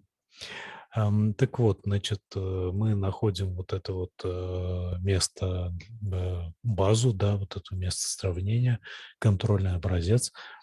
И дальше мы делаем что? Мы помещаем свое внимание на макушку головы и просто ждем, смотрим, как бы на предмет наличия там вот этой же характеристики, да. То есть в данном случае это толкание, но это может быть любая другая характеристика. Все характеристики всех элементов находятся, могут быть найдены в любой точке нашего тела, на самом деле и вне тела тоже, но мы в практике только с телом имеем дело. Вот, то есть значит, помещаем свое внимание на макушку головы, ждем какое-то время спокойненько, пока не обнаружим толкание здесь. После этого перемещаем внимание в другое место соседнее, да, и так далее. Как вот Гоэнкаджи говорил там, значит, да, кусочек за кусочком, да, вот сканируем как бы тело. Вот. И так проходим по всему телу. Это любое толкание, да, то есть это и там и пульс, может быть, и что-то там, какие-то микродвижения, там все что угодно, там вплоть до того, что там в мочевом пузыре там моча у нас скопилась тоже, там давление какое-то чувствуется, и так далее. То есть все что угодно, там давление при сидении, да, когда тело давит весом. Вот. То есть мы проходим по всему телу, таким образом. По мере практики это будет просто проходить, все быстрее происходить, да. Если мы в какой-то момент как бы потеряли нить, потеряли вот это вот, что такое толкание, да, то мы возвращаемся на базу опять и смотрим, что такое толкание, да, освежаем его в памяти. И когда все опять вспомнили, да, вот толкание такое, опять возвращаемся к этому процессу прохождения по телу, да, нахождения толкания в всех точках тела. Там. Прямо вот тут никакой такой строгой системы нет, но вы прямо так вот каждое а, место, каждый кусочек тела так проходите вниманием, а, постепенно, последовательно, да, по всему телу. Вот. Если это более узкий, ну, как сказать, более узкая область, то это, в принципе, лучше, наверное, да. Ну, не наверное, Банда сказал, что это лучше, но в целом это не важно. То есть какая получается область, такая и получается. То есть она, в принципе, по мере практики сама будет сужаться постепенно. Вот, так что таким образом. То есть на остальное отвлекаться не нужно. Ни на какие другие там эти ощущения и прочее, прочее. Мгм. So please Окей. tell like if when he's like he's practicing pushing, no, now. So this becomes his main meditation. So day, night, every time it's just pushing. Huh? So there are some things I also understood while practicing, and from what the teachers say and what is like written no, in the doctrine. So there are like four things what I understood and which helped my practice also. These were like the measurement to see if this was like okay, I'm doing right, no. And then so one thing was if it was pushing or any other characteristic, uh, I could or a person could feel it outside as well as inside the body. Outside as well as this was number one. So a person can feel because inside also same, no, organs and all these parts. You can feel them. No? You can be there. You can be with your heart. No? We hear the heartbeat. We feel the lungs. No, we feel our stomach. No, hunger or anything. We feel the stomach, right? Or especially the heart. No, so or we are swallowing some saliva or something. That is also pushing. No, the saliva going down the throat. Right. So number one inside out. So this he also can use this as measurement or just to And check. sorry, outside you mean on the skin? Yeah, skin, yeah, outside layer, Мгм, or мгм, it could be a bit deep also. Doesn't matter. Or it's like like you take a cup, no, like cup. You can say this is outside, and мгм, if you open it, and then you can say this is inside, no, like inside the cup. So likewise, actually we can send the attention inside the body also. Like you go in, if you can go inside and if you're touching the walls of the cup, or you can touch the walls of a house or a building, no, from outside, and you can come inside the house and you can touch the walls from inside those, right? Huh? So likewise, we can, because these are consciousness, and we have to just bring the attention. No, we say, oh, my stomach is so painful. No, or my like if I have some cough or something, I feel my lungs or something like it's heavy, or there's phlegm inside, or even pain, no, or I have headache inside my head. We say this, right? Or it's stuffy, it's blocked. So number one, Oleg, is inside out. If there are some places he doesn't feel it properly, later, yeah, stay there for some time, and but still move on. Keep that rotation happening. Then what happens? It becomes faster and faster and faster. Huh? So let me finish this. The four factors, like inside out. Huh? Then any posture. This is very important. It's not just sitting. When it's walking, also you go with pushing, because you have to use pushing. No, otherwise you will be stuck in one place. So pushing, like in walking meditation, no, lifting, uh, moving, or pushing, and then placing. Huh? So the pushing, so just to raise our hands, talk, even the air that flows out is pushing. The eyes and all are moved with pushing. So many things are done with that, and we breathe so much, no? And so that's a key aspect. And so, or otherwise also like pushing in beings, uh, it's a very prominent thing. So yeah, one is inside out, other thing in any posture. So either you are sleeping, either you are standing. So the body should be pushed up to stand. And then if the body is not stood up, and then the legs folded and all, will fall down when you are sitting like a doll, no? So this, the constant, there's a pushing to keep the body up straight. And if you are walking, surely, huh? Or if you are lying down also, sleeping and all, even snoring, no, uh, or the breathing is also pushing. No, so so many things now we can think, or I can understand, no. So inside out, any posture, huh? And then to know how the mind is very sharp. Number three is anytime, anytime, anytime. Soon as you focus, uh, like anytime, you can see the pushing characteristic anytime.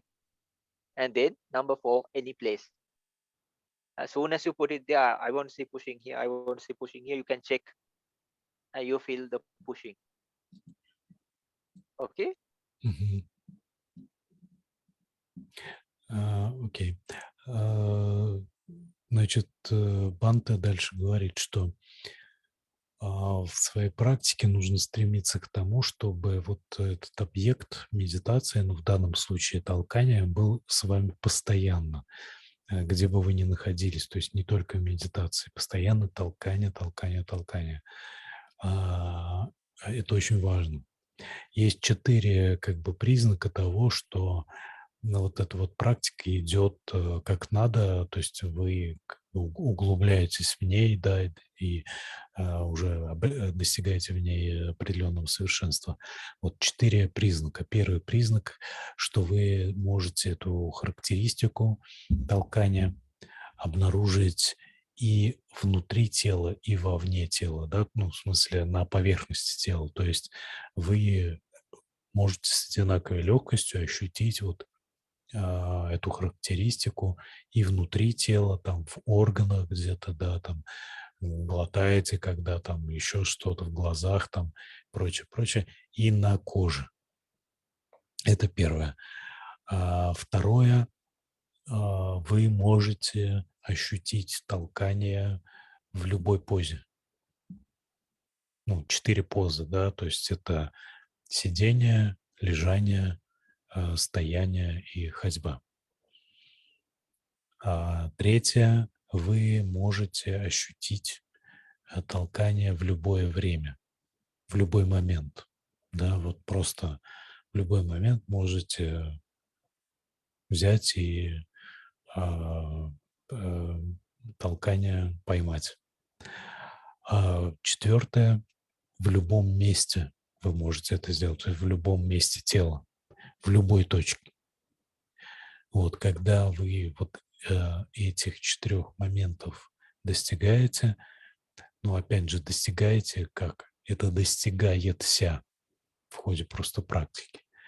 Оно как бы само собой, это умение приходит. Это означает, что ваша практика очень здорово продвинулась. И вы уже к этому времени наверняка очень быстро можете проходить по телу. То есть вы ощутили толкание, идете дальше, да, то есть не задерживаетесь. Поэтому очень быстро проходит. И вот памятование об этом объекте, ну, о любом объекте, ну, в том числе об этом, толкание, это осознанность, на самом деле, это практика осознанности. То есть вы прямо сейчас здесь как бы имеете связь с реальностью, да, и ощущаете то, что происходит именно вот сейчас и здесь, осознаете это и есть осознанность. И поэтому любой объект, памятование о любом объекте – это средство для оттачивания осознанности на самом деле, да. Не, не, не сам объект тут как бы имеет на самом деле значение, а именно тот факт, что с помощью него мы оттачиваем осознанность. Окей. Мгм. So please tell like this is the very uh, simple way, and this is a very good way that he can check. This gentleman can check how it's progressing. So what happens is, like when you keep this rotation happening, you start feeding the pushing characteristic everywhere. uh. So we don't go like what is explanation. It's good he explained. Others we don't know even, no. So, but we don't try to see these other things. Just our thing, just like watching the breath, no. Our duty or our thing we had to do is just keep this rotation and just to get to know the pushing anywhere, everywhere, uh, just to get. But we continue to do. We don't take it as whole. We just continue because some places it could be not clear. We can have an idea, but that doesn't mean like we know each and every part, no. Uh, so we can say, like okay, we look at a person, no, from outside, and we say, oh, this person is healthy, but he or she can have many other illnesses we don't even know, right? So we can, if we ask, how is your head area, how is your eyes, no, how is your, then we can know, oh, he has a headache or she has a headache, no. But from outside, if you say call, you can say like, oh, you can think, uh, like this person is healthy, no. So likewise, just by getting the whole picture, uh, it's difficult to assess. The idea is we should get to know the pushing anywhere, any place, inside, out, uh, and anytime, and in all postures. Okay, so then you really know the pushing characteristic. But Mhm. don't mix, because that, if you are really interested, this should be just like any other meditation. This should be your main meditation. Then only it starts growing. And not only that, this circular, first it will be very slow or very gross. Oh, why should I do this? I can see, I can, oh, mind will say many things. Or it will say, oh, why don't you see, something else, something more important, something. Huh?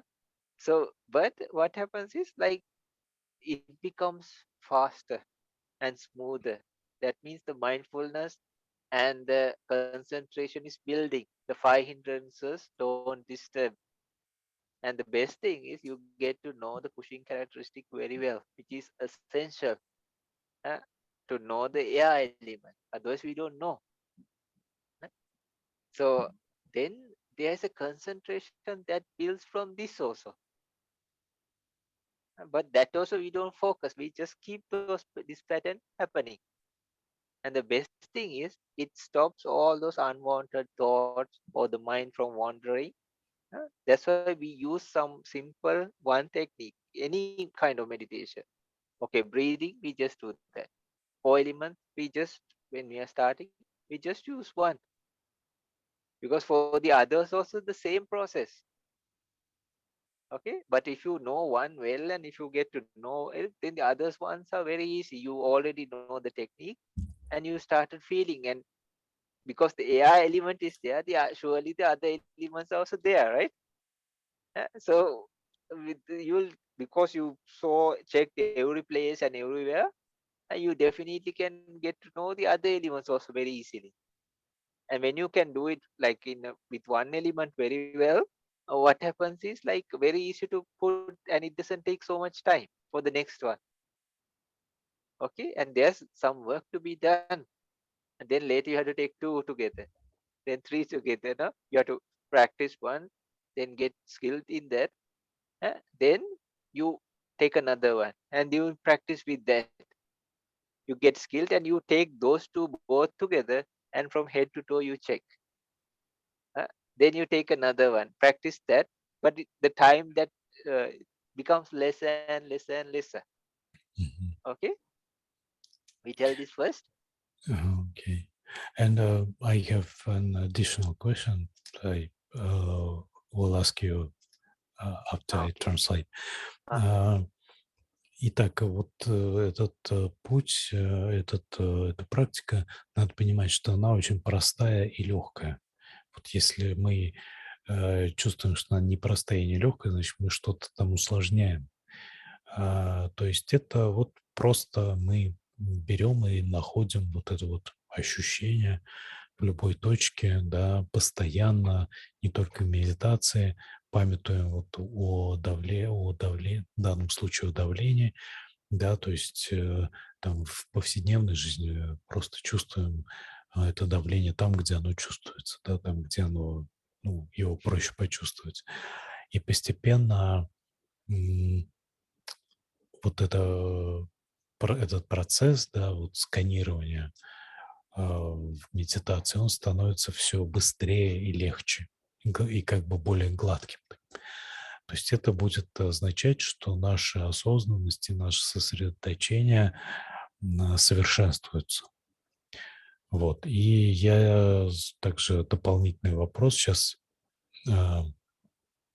мне пришел в голову, что если в каких-то местах у нас есть, ну, проблемные места такие, да, то есть где мы эту характеристику не ощущаем. Вот мы сканируем тело, в каком-то месте, ну, мы не можем просто найти толкание. Что с этим делать? Насколько я помню, надо просто дальше идти, но я могу ошибаться, поэтому я как бы сейчас дополнительно спрошу Банды.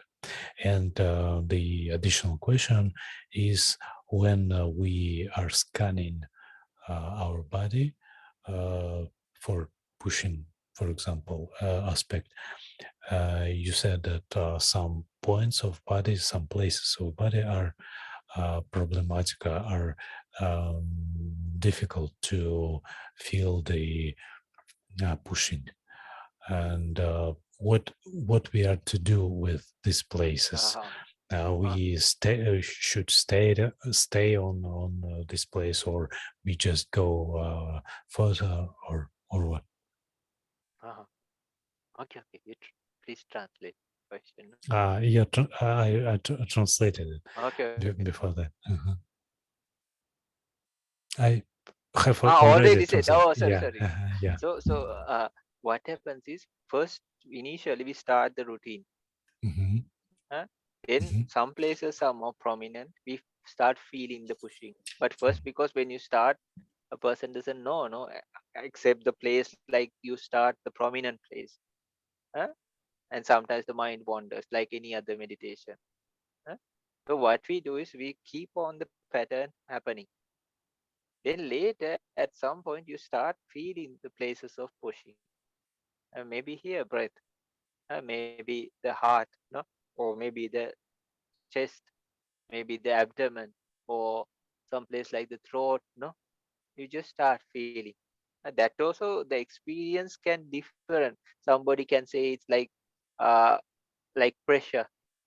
Some people can say it's like pulse. Some people can say it's like sensation, but I feel the pushing. Huh? So anybody can say, you push a door in a different place. Oh, you are frozen, Bante. I cannot hear you.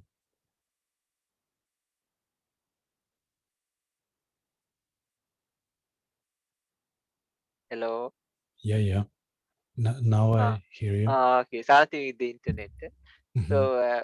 So pushing also each person can feel it differently.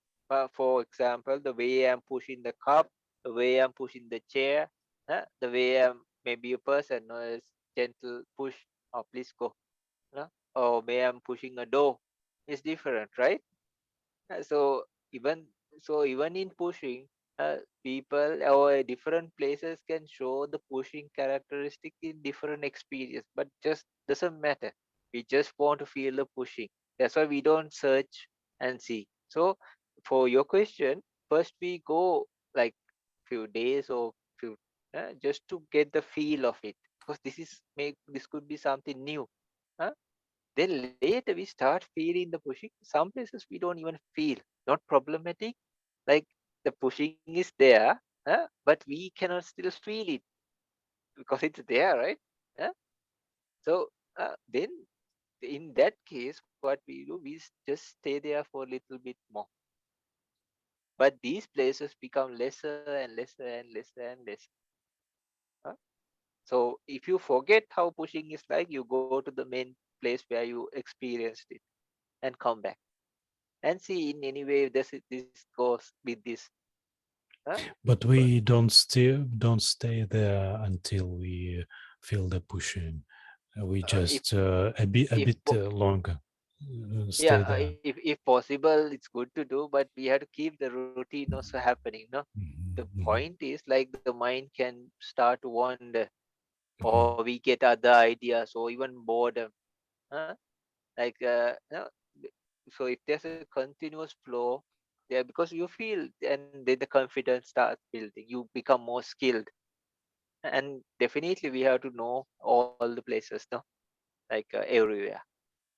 This is how to know, and then you'll get different experiences of pushing also. But Mhm. first, just keep the pattern happening, and then later when you start to feel the pushing, if some places you feel lesser, or some places, sorry, some places you don't feel at all, stay there for some more time. And if it's not very very clear, but after some more time, uh, then stay there for longer time. But it's not like, oh, you like pull it out and bring. You just stay there, because pushing is already there, but still our mindfulness and the concentration is not enough yet. Huh? So for we need that to grow. For that's why we are using a pattern and a routine also. Okay. Then Mhm. first we have to start with that and let it happen. Others we do can get caught up in different things. So ideology, oh, this is pushing, no, or like, oh, it went out of the body, I brought it back, no, or any other colors or something, and I had this experience, that experience, and then the meditation is no more. Huh? So just keep it very simple, head to feet, huh? And then use first no prominent place anywhere. Huh? It doesn't have to be, if this is prominent, no problem. If the breath is prominent, no problem. If the abdomen or someplace, or the chest, like this gentleman said, if it's more prominent, no problem. Take that. But this is just example. Uh, In that area also, sometimes the air element can be more dominant. Next time, the heat element can be more dominant. Huh? Or the stiffness can be. But we are only searching. that doesn't mean the pushing is not there. The air element is not there, but we are not seeking even the air element here. We are just searching for pushing only. uh, it's like you have a bag of grains and you want to find maybe wheat or rice only. So you pick the rice seeds only. But this bag has many kind of seeds, right? But our interest is just the rice or the wheat or anything you choose. It could be green gram, it could be beans, it doesn't matter. Let them be. But our idea is like we go through the whole bag, no, from the top to the bottom. uh, and we just want to find those grains, no.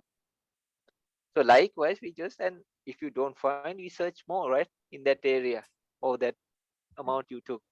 Likewise, we search or we just stay there for some more time.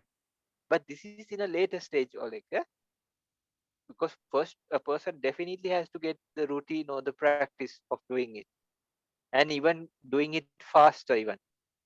Then like you can lessen the time, reduce the time you feel it more prominently, because you already feel it, no. We don't avoid those, but you can lesser the time and move then the places. But it doesn't have to be perfect. uh, there's no like quality or something to say, oh, this is the best kind of pushing, no. This is the, oh, you're pushing, you the experience is low quality, no, nothing like that. You just want to feel the pushing. uh, then you start experiencing and you start feeling it everywhere. And there'll be some funny experience also you get it when you really start feeling it, okay. Huh? So let's see, but we don't go so much, but you just keep the simple method. Мгм. Okay. Мгм. Так вот, мы начинаем с того, что сканируем тело таким образом, да, на предмет элементов, наличия вот этих характеристик. И какие-то из этих, причем это характеристика, допустим, толкания,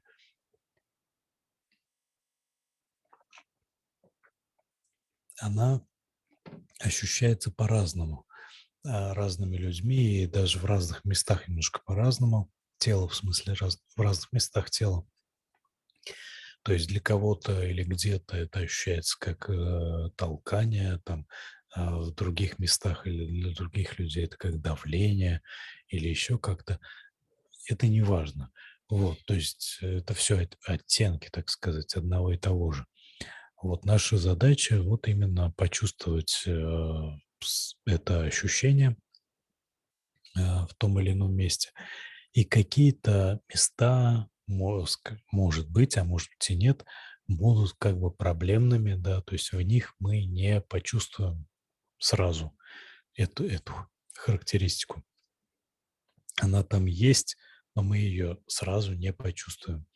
И что делать в этом случае? В этом случае мы чуть-чуть дольше задерживаемся на этом месте, но недолго. Просто чуть-чуть дольше так смотрим и идем дальше. То есть задерживаться долго не надо, потому что ум заскучает, он начнет блуждать. Поэтому просто чуть-чуть дольше посмотрели и идете дальше. Постепенно эти области будут как бы сужаться, да, съеживаться и становиться меньше. И в конце концов полностью исчезнут. И ваша задача вот просто таким образом, да, памятовать о толкании и находить толкание, проходить по телу, так сказать, от макушки к ногам, снова и снова, снова и снова, раз за разом до тех пор, пока это у вас не станет полностью ясным, таким отчетливым и так далее, да. То есть это будет признаком того, что ваша осознанность и ваше сосредоточение выстроились, созрели и стали, ну, вполне, так сказать, реализованными, по крайней мере, в рамках этой практики. Вот. То есть если у вас есть места, в которых вы не ощущаете это, эту характеристику. Это просто признак того, что ваша осознанность, сосредоточение еще не созрели вполне, да, до такой степени, чтобы ощутить там толкание тоже, да, и в этом месте.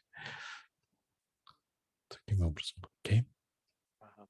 So please tell, like, this is a good thing. We were talking with our in the Sri Lankan groups also, and then this came up even yesterday. So please understand, like, we are not meditating to find jhana factor. Okay, it is like you are asking for your salary without working. No, okay, you may get the advance sometimes, no, but if you go to your first job and ask for your salary, they'll kick you out, right? No, no, soon as you go to give me my salary, no. But you have to work, no. Even if you get an advance later on after you build the confidence or after some time, no, uh, then what happens is still the person works, right? Uh, So likewise, it is not to find the jhana factors. The jhana factors will find you. If you work the no, the month, the end of the month, maybe you'll get the salary. Huh? So it's kind of like that, no? So they'll deduct for the times you didn't work. They say no pay or something, no, or sick leave or something, no. And so likewise, the deductions and the increments and everything, the things will be there. Huh? So like when we practice very simply and easily, and the meditation starts doing its magic. Because each are like that. So let's come, and there's this good topic we spoke about it yesterday also, and a few with some other groups also. It's a good Mhm, thing. Huh? So, and I think it started from our last discussion from last Saturday. So it started being, and then we started building on that. So please tell, like, we are not practicing to search for jhanic factors. It's like asking for your salary. No, even without your work, your first job and first salary, you're asking, no, give me my salary, no, so you'll be kicked out, right? So likewise, a practitioner, or they say, oh, I want happiness, nothing happened, no. Uh, oh, let's come to that later. So please tell this early first, because mhm, this is mhm, one kind of mistake, like I myself have done, and then I see many people, no, who are talking, like they search for these, no, kind of things. мгм, мгм. Да, еще с прошлого раза я забыл добавить, что вот отыскание характеристики элементов, оно подобно тому, как мы в куче разного рода зерен, да, там рис, пшеница и прочее, гречка, отыскиваем именно какой-то один из видов зерен, там рис, например, да. То есть все характеристики присутствуют в каждой точке тела одновременно, мы только какой-то из них находим. Вот. И сейчас Бханте сказал следующее, что мы в нашей медитации не ищем джановых факторов. То есть это не наша задача. Это все равно, что человек, который только пришел на работу, сразу бы потребовал заработную плату, да, дайте мне мою заработную плату. То есть так не бывает, его сразу уволят просто. Точно так же в медитации, если мы будем специально искать джановые факторы, у нас ничего не получится. Наша задача оставаться с объектом медитации, точнее, по сути, взращивать осознанность, и джановые факторы тогда нас сами найдут. Да? Как зарплата сама находит героя, так сказать, да? Когда он отработает там месяц, например. Вот. Точно так же и джановые факторы, они сами возникают непроизвольно абсолютно, по мере того, как мы остаемся с объектом. И даже когда они возникают, наша задача все равно оставаться с объектом, не как бы обращаться к джановым факторам таким образом. Мгм. So please still, soon as we take our minds off the meditation object, huh, the meditation break. How holistic or how pure or what kind of light or experience or how bliss or happy or you might feel, huh? Like soon as you take your mind off the meditation which you are like practicing, huh, the meditation breaks. So it could be associated with the meditation, for example, some kind of light, no, or some, for that matter, like some kind of peace or happiness, huh? But soon as we forget, like the meditation is the one that is bringing it, huh? So like, so like some people, like they go after money, no, so they don't understand like a decent or honest Oh, you are proper frozen again. proper. Yeah. Okay. uh, Yeah. so Yeah. some people steal, try to steal, but no, they end up in jail, maybe, so likewise, when a person goes off limits, huh, then everything crashes. So for a little while or some time period, the perception can bring similar experiences, but that's why it doesn't last. Then we say, oh, I had some kind of peace or something light for a short time, they say. Usually see the answer like for a short time. Huh? Or this much. It didn't come back again. Huh? I just had this experience and it was wonderful, but then there was no continuation of that.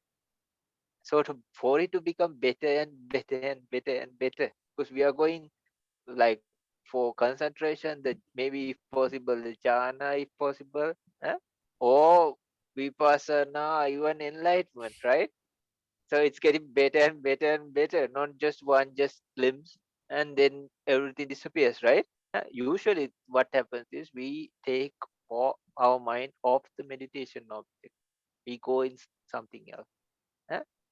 So then it totally breaks the meditation, whichever object you are practicing.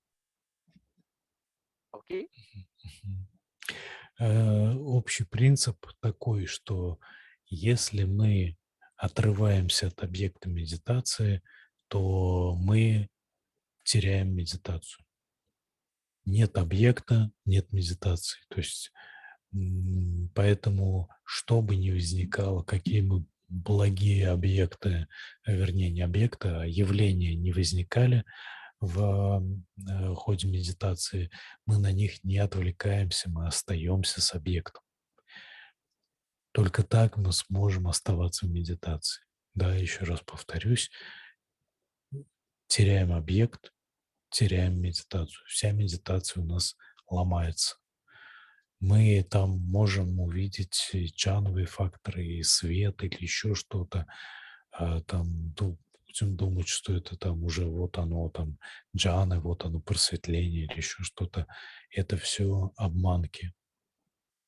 Это все просто пустые отвлечения. Даже если это джановые факторы реально, то мы их просто потеряем, если будем на них отвлекаться. А это ну, Бханте любит этот пример приводить, это как вот, это, по-моему, Аджан Ча говорил про животных, диковинных животных, да, мы сидим на берегу дикого озера, тихо сидим, если мы достаточно тихо сидим долго, то животные выходят так сказать, в поле зрения, да, они перестают бояться. Но стоит нам на них посмотреть, обратить внимание, они сразу исчезают, они сразу сбегают. И тут то же самое. Наша задача именно оставаться с объектом. Таким образом. Мгм. So and some people even complain, no, they say, I practice meditation and I'm not happy, I don't feel happiness, I don't feel peaceful. So please know, like, okay, the way the jhanic, just to know, just to know, there are some steps before it. So that arises, like we talk about this also, no? Like a domino effect, like a domino effect. uh. So when there is like how to say vitaka, uh, it helps vichara to arise. uh. Then from, because these two are present, then piti arises. uh. And then one, two, three, fourth one is sukha.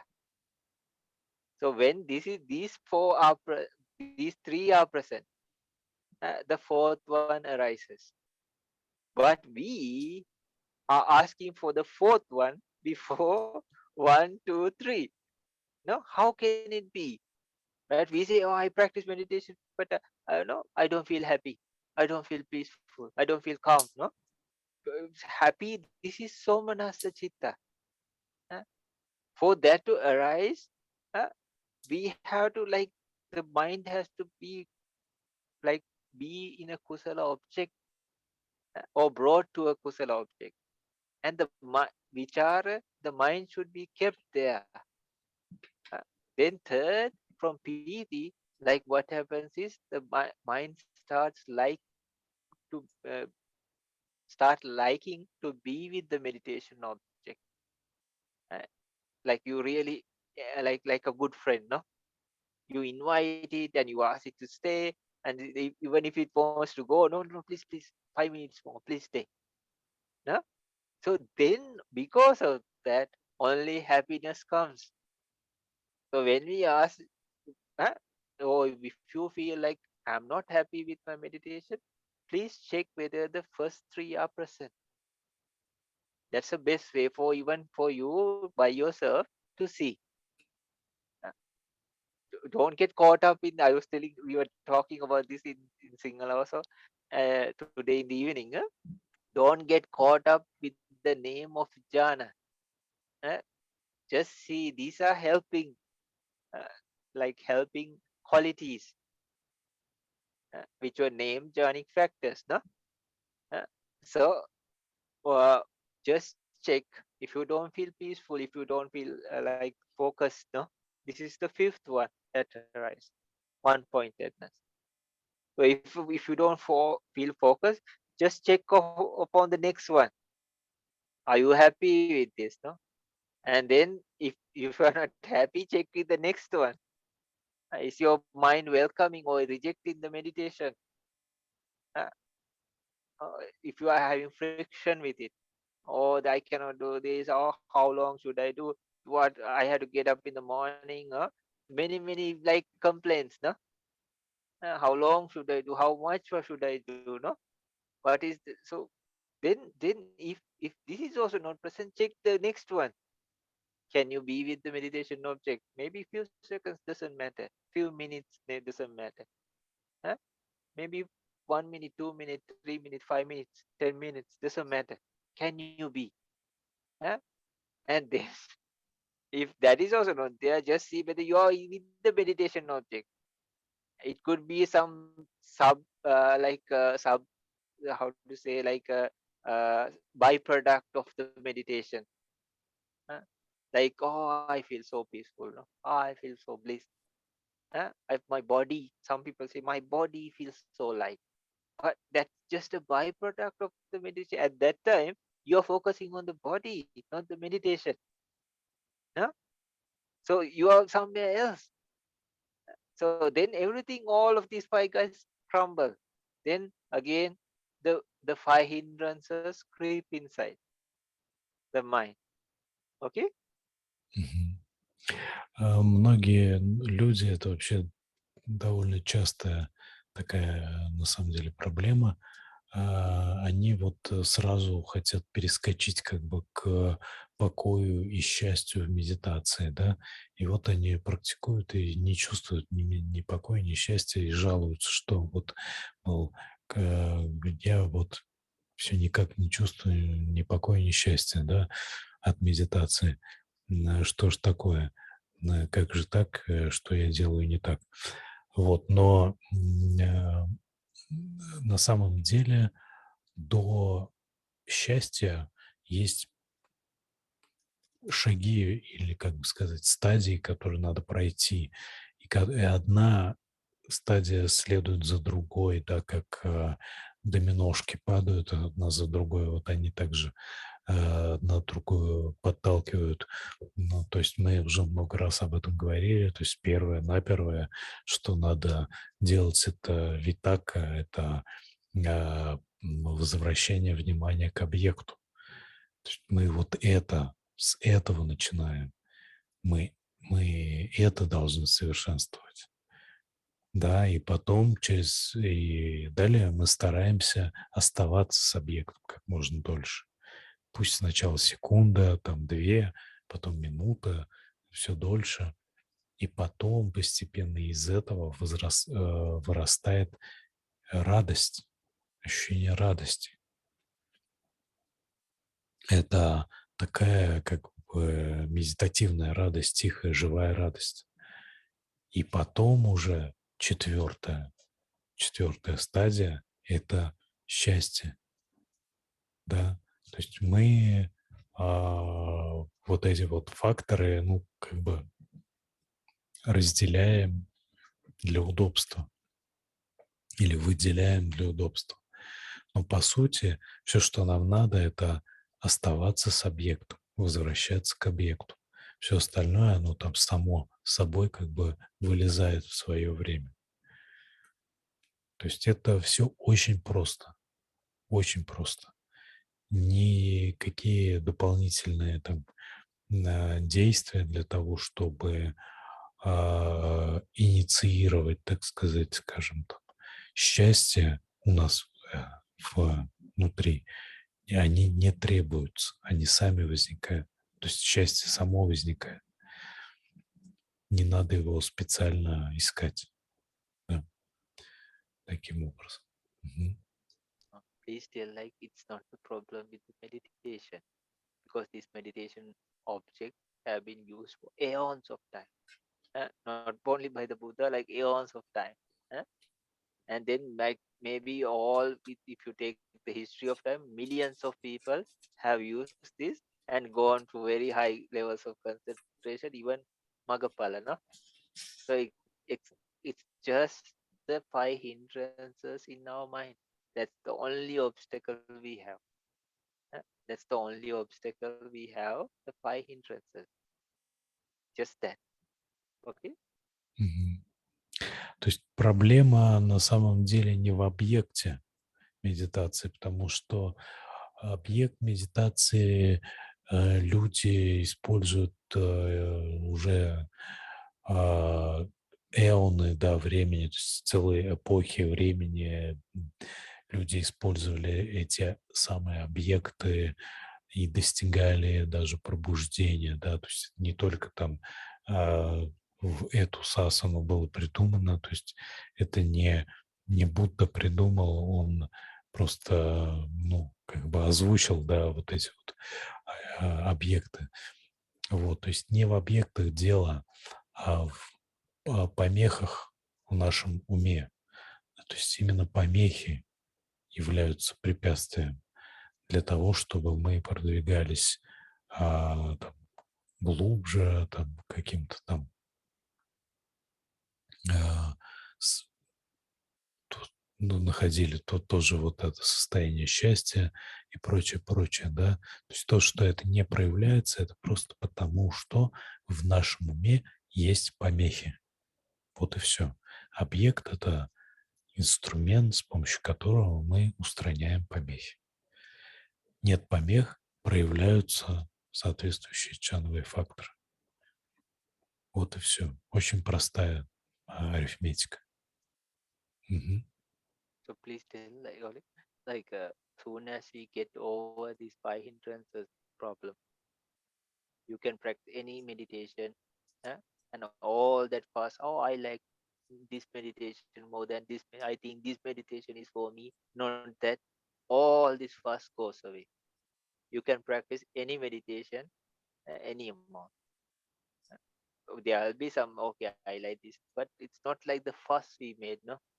Oh, I cannot practice anapan, I cannot practice loving kindness, oh, I cannot do this, I cannot do that, no? I want So all that first goes away soon as you go above, or like you go past the hindrance or the trouble of the five hindrances. Мгм. Okay. Ага. То есть объектов полно, да, много их разных. И все они хороши, на самом деле, да. Вы можете практиковать любой из этих объектов, то есть выбрать для практики.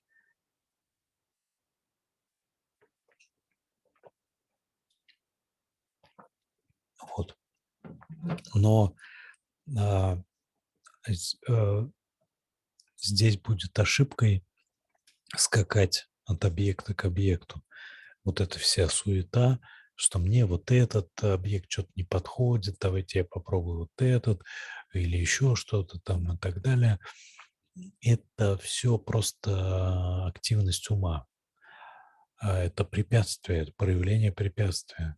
То есть нам надо остановиться на каком-то объекте и просто работать с ним. Иначе мы не остановимся. То есть иначе мы будем просто питать активность ума и не продвигаться вообще. Вот, поэтому, ну, может быть, вы попробуете там несколько объектов каких-то поначалу, но вы выберете какой-то объект в итоге, один. Он для вас в самом начале не будет идеальным. Это нормально. Это он не идеальный для вас не потому, что он сам не идеальный, а потому что помехи в уме. Вот, поэтому выберите, остановитесь на каком-то объекте и работайте с ним, пилите его днем, в повседневной жизни, в медитации, и постепенно все встанет на свои места, постепенно помехи уйдут. Мгм. Окей. So just know how the jhana factors remove the five hindrances. Let's just very shortly. Let's go like one by one. So number one is vitak. Coming to any kind of meditation of that removes even for that moment, it removes sloth and torpor. It's not the laziness and I feel sleepy, I'll start tomorrow. That's the worst of things, no? Like falling asleep and feeling lazy, no? Or but no, like not only that, like the mind is not fully like 100% with the meditation object. Okay, you are sitting and you are like practicing hard, no? You want, but it's not fully there. So bringing it back to the object is the best way, like to make it functional. It's like you are starting to start an engine, no? Uh, you don't do it one time, two time, three time. You start not until it starts, right? Мгм. Uh, then the rust or any blockages, so everything is removed, no? And when it starts rotating, it happens better, right? Uh, so likewise, like number one, vitaka removes sloth and torpor. Okay. Number two. So you can see, if this is happening, don't ask for the fourth one without the first one, right? Мгм. So then vichara, it's not bringing the mind back, but even for 1 second or 2 seconds or 3 seconds, being with the meditation object, that is vichara. Huh? Мгм. So you know what happens? That removes doubt, like something we start to do, no? And then, no, I can do this. It's possible. Before we, oh, can I do? Or like, oh, this is not for me, no? Or we do a little and we say like, oh, no, it's not working. No, why am I doing this? Many no, this is not the proper technique for me. No, maybe something else. No, many doubts. uh, But when you can just stay 1 second even. Okay, I did it. No, breath. I stood there for 1 second, 1 minute, or 30 seconds, 1 minute. You already did it, right? Then that's a confidence builder. Then you have the trust in you starts building. Huh? So vitaka, and from that vichara arises, or helped by vitaka, and then the doubt disappears. That's two. eh? And then what happens? It makes way for PT to come, rapture. And you know what? PT removes biapado, anger, the rejection, the how to say, the opposition for the meditation object. See how it works. Very Buddha had explained so nicely. Huh? Very clear, right? You can Mhm. see our mind also working like this, no? So these are very simple, though we explain like this, just being the object, no? Yeah? Then this arrive when the mind is not rejecting the object anymore, but it has a connection from the first two also, no? Feeling like, oh, maybe no, not very okay. I do, because I have to do this, no. Uh, Also, at some point, I have to become enlightened, no. Other how to get out of suffering, so I do.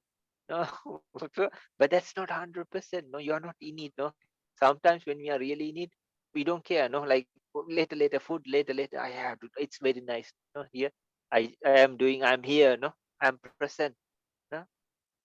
No, so likewise, then if I'm there and oh, I'm already doing it. No, Uh, then if somebody or even else says, no, how can you do? It's difficult for you. No, I'm doing.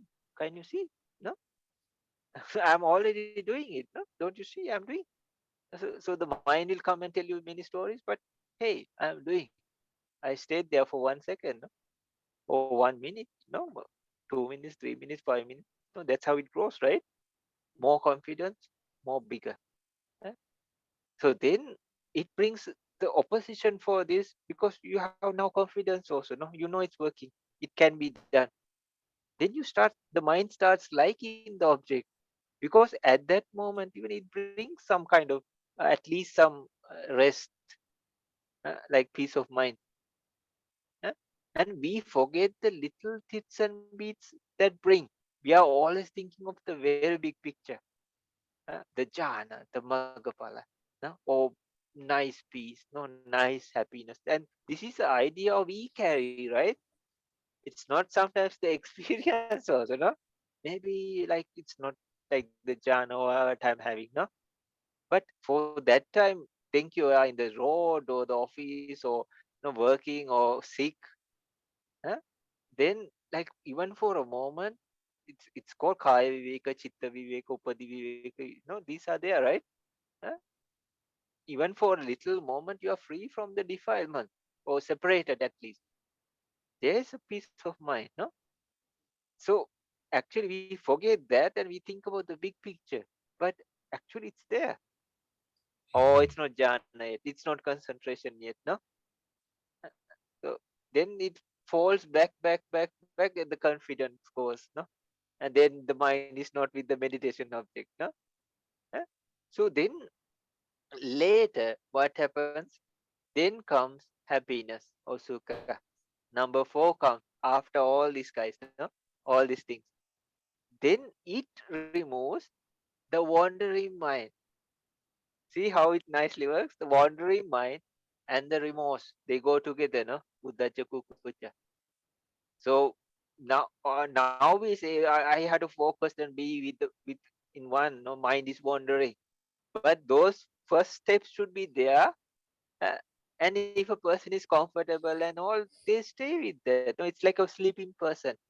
They sometimes switch off the alarm and turn the other side and sleep, right? Huh? So like that, when the mind is and the body and all is, we think, oh, the body should be comfortable, no, the mind should be comfortable before. But actually, when those things happen, then the happiness comes there or finds you or the mind. But we are searching for happiness in the very beginning. We do this, we also did the same stuff, the same things. So, Mhm. but we have cushions here, we have tried this posture, that posture, no? Mhm. Cushions under the knees. We applied balm, no? But actually, when these things are aligned and proper, happiness finds us, no?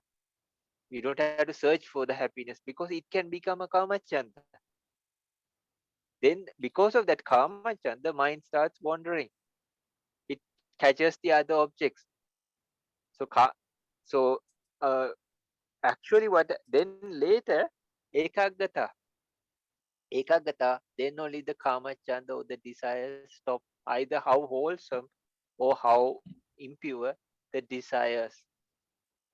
So in meditation, at the meditation time, even if I see something like very holistic, uh, but still it's not the meditation object. No, it's something. It's a different object. I have to do some dana or help somebody or do something, but hey, this is good, no? But Not for so and meditation. yeah, like in that moment, no, Yeah. because it comes as a mental object, and then it could be a desire also, no, because we like to do it. It's much better than the bad things, but still it's a, you can call it like a good desire, no. I have the desire to help people, no. It's also desire, right? Yeah. Yeah. So it comes with a like a good mask in on it, but inside it's still the desire. So at this time, so then the worst thing, it can turn into kamachan. Not only that, we desire the experience in meditation. We desire happiness in meditation. Then it's a totally different thing. It's the five hindrance or nivarana again. Hmm. No, they come back. No, they find a way and they creep inside. So ekagata or one pointedness is the total opposite of kamachan. So see how brilliantly and well Buddha didn't put PT first, right? Uh, so he aligned them very nicely and clearly. So with this happens. This happens, no? Okay. Mm. So if you just, we don't search for these things, but we have a general idea. This is how it happened. And if these things don't happen, we can trace it back and see where it didn't occur. Mhm. So you have a general idea of what you are doing and how to do also. And we don't go wayward in different things, no? So Okay. Kamachanda can be called the Kamaloka Chanda, actually, yes, because the desire to help people is a good desire, but this is a desire of Kamaloka gods, Mm. gods being, Oh, and even sorry, yeah, like what if the person desires jhana? Uh, yeah. okay, these are good things, no? But the problem is, what if they get frustrated by it, Hmm. or even magapala, no? These are very good things, no? But without us doing the initial part, huh, we crave or we desire, no? It's not Hmm. bad if you directly see it. It seems, oh, how can that be bad, right? Huh? But this is a mask uh, that comes if the desire is there, then we have a sense of urgency and we work towards it, right? That's different. That's Hmm. kusala, that's also. But we crave and then we get frustrated. Oh my god, this is no wrong, this is Yeah, wrong, no? So yeah. then that is, we should know that is kamacha. So we can desire jhana or concentration for that matter. Huh? Any kind of kusala also we can desire. But in the when you are fixing the mind, no, no, how holistic it matters or seem is not now. Hmm. Let it be, no. Later I'll do after that. After after the meditation, or I can do, no. I have plenty of time. Hmm. Okay. Hmm.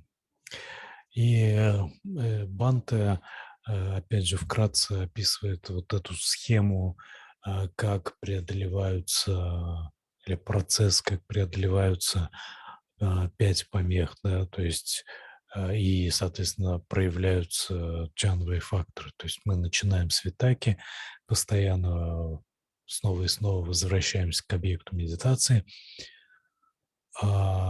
и, соответственно, каждый раз, когда мы делаем что? Мы преодолеваем свою инертность, свою вялость, в итоге даже по максимуму сонливость. Вот, а это препятствие. Первая помеха, первая ниварана– это, соответственно, вот э, Тина Мида — это вот сонливость и вялость, да, а мы делаем как бы противоположное. Тем самым мы преодолеваем вот эту помеху. И постепенно, когда мы делаем таким образом, наше внимание остается с объектом все дольше, все на более долгий период. И в конце концов мы это видим, что у нас внимание становится всё более стабильным. По сути, это, ну, можно сказать, э, что ум просто становится спокойнее, да, ну, можно сказать, безмолвнее в каком-то смысле. Вот. И мы понимаем, что у нас получается, на самом деле есть определенный прогресс, и это вселяет в нас уверенность. То есть уверенность — это означает преодоление препятствия сомнения. Да, второе препятствие, вторая неварна. Вичикича, да, то самое, на палийском языке называется. Мы преодолеваем второе препятствие таким образом. А дальше, по мере того, как у нас получается, по мере того, как мы остаемся с объектом, самопроизвольно рождается радость. Радость, м,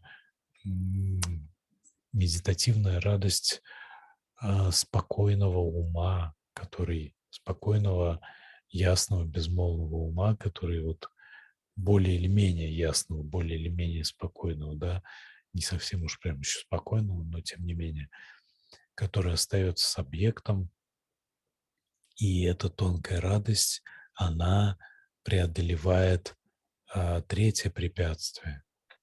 Вьяпада — это отторжение, неприятие, то есть в том числе как бы неприязнь к себе, что у меня, мол, не получается. Радость возникает, да, то есть мы уже не из-под палки трудимся, нам уже это доставляет радость. Для нас объект уже становится как лучший друг. Мы рады его видеть, рады быть с ним. И далее это рождает блаженство, счастье, ощущение счастья. А счастье — это противоположность а, такой болезненной возбужденности. Да, это вот четвертое ниварана. Удача и кукуча — это возбужденность, непоседливость ума и сожаление. Вот. Они отваливаются. Четвертая помеха. И пятая помеха естественным образом возникает из этого. Это вот ясная неподвижность, нерассеянность ума, внимания. То есть ум становится неподвижным, он неподвижно стоит на одном месте, без усилий. И таким образом преодолевается пятая ниварана камачанда, пятая помеха. Камачанда — это чувственное желание, можно так сказать. То есть это в широком смысле чувственное желание. То есть желание чувственной сферы, сферы страстей, да, камалоки. То есть мы даже если стремимся к джанам, стремимся к освобождению или стремимся к добрым делам, думаем о них во время медитации, то это все равно, как бы сказать, они хорошие, как-то желания и стремления, но они не для медитации. Медитации мы это должны оставить. И это все равно желания такие личностные, да, то есть они относится все равно к к сфере страстей, пусть даже и высоким слоям этой сферы, да, там боги, может быть, там стремятся к добрым делам, но мы-то в практике превосходим сферу страстей, а значит, превосходим и даже такие высокие желания. И вот превосходятся они через вот этот вот неподвижный ум, к которому мы в итоге приходим, да, это вот такой вот степ-бай-степ процесс, да, то есть как доминошки одна за другой падают, точно так же мы преодолеваем вот эти вот препятствия, помехи, и приходим к состоянию, когда у нас совершенно неподвижный, ясный ум, мы ощущаем блаженство в теле, мы ощущаем тонкую радость, внимание неизменно, ну, по сути, уже просто остается с объектом, на самом деле там тонкие какие-то есть отклонения, оно все равно уже возвращается к объекту, и вот это вот все 5 факторов уже реализованы, пусть это еще не джана, но они реализованы. Вот, то есть таким образом это происходит и совершенно естественным путем. Мгм. Окей. So, Oleg, for that question, it seems enough, right? Вот для этого вопроса, что касается этого вопроса, Бханте достаточно ответил или у вас какие-то дополнительные есть вопросы? Если есть, задавайте. Вот если нет, то тогда, наверное, все. And Oleg, please tell that gentleman possible. Like we three get together and talk sometime. Huh? Now I'm all used to this environment and now getting used to it. First time was difficult, no? But now I am arranging my time properly and it's possible and more relaxed also. Or adjusted for that situation. So we can, if we want, we can get together and discuss sometime. Huh? Ага, окей, окей. И вот этому господину, сударю, сэру, я хочу сказать, что, то есть, вернее, Банта хочет сказать, что сейчас как бы у него полегче уже стал график в плане занятости. И, в принципе, если возникнет необходимость, мы сможем и в частном порядке периодически связываться, какие-то моменты прояснять. Так что сейчас такая опция уже появилась в такой, ну, заметной степени. Не как раньше, но есть такая возможность. Мгм. I saw Окей. two more questions here in the message. А, а, yeah, right. Uh-huh. Uh, Bante, could you please explain the word nisita? Nishita. For instance, Dhamma nisita. Let me translate. Банте, можете ли вы, пожалуйста, объяснить слово или термин нисита? Например, Дама нисита. Мгм. So Oleg, please ask this person, uh, like in which part or which, or just like a verse or something that this word was used, because some words have many meanings. And then some, you know, this no in sutta especially, and other places also you can see this, and some have been used for different reasons or different situations or different people. eh? So the interpretation or something can be different. So one good thing or helpful thing is, for this person, I have seen this like very senior Bhantes also do. eh? Just asking the person like, where did you see this word? And Мгм. Мгм. how was this word, or if they are talking about the sutta or something, how was it said there? Мгм. Uh, just like not to put like this person into difficulty, but to get an idea why this word was used. So Nisita is usually it's like you hold on to something, no, or you are hanging on to something. uh, but we don't know like uh, what in this person is asking. Okay, hanging on to Dhamma is very nice, right? And it seems like a refuge, but we don't know exactly, and we are not suitable just to open our mouth and put it out, no. So please, if this person is present or later, even doesn't matter, or even to you, like Mhm. if this person, I saw this here, uh, Mhm. like this was used, and so we can have a idea and see why this thing been, because these are things like the Arahantas or the Buddhas use, right? Mhm. Mhm. So Okay. we'll have to come to an idea. Okay, this is what was supposed to be, Okay. because we are not a Buddha, right? We are no. So Yeah, I see. or Mhm. either we have to use the sub commentaries or the sub commentaries just to get the idea of it. Mhm. And at that time, these were used for like some special people, no, or special situation, or Mhm. particular situation, or particular group, or one individual.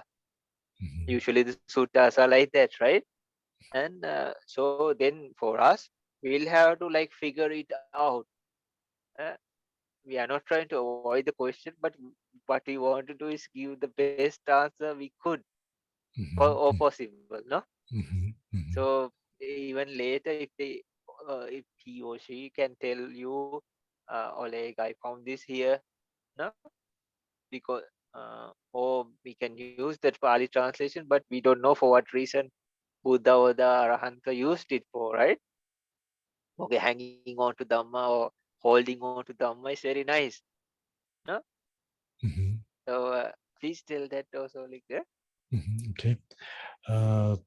Здесь нужно понять, или нужно, чтобы вы сказали, можно, в принципе, наедине, это не обязательно сейчас публично делать, а, в каком контексте был употреблен вот этот термин, потому что некоторые слова в зависимости от контекста означают немножко разное, потому что сам по себе термин «несита», он означает как бы, ну, это когда человек держится за что-то, хватается за что-то.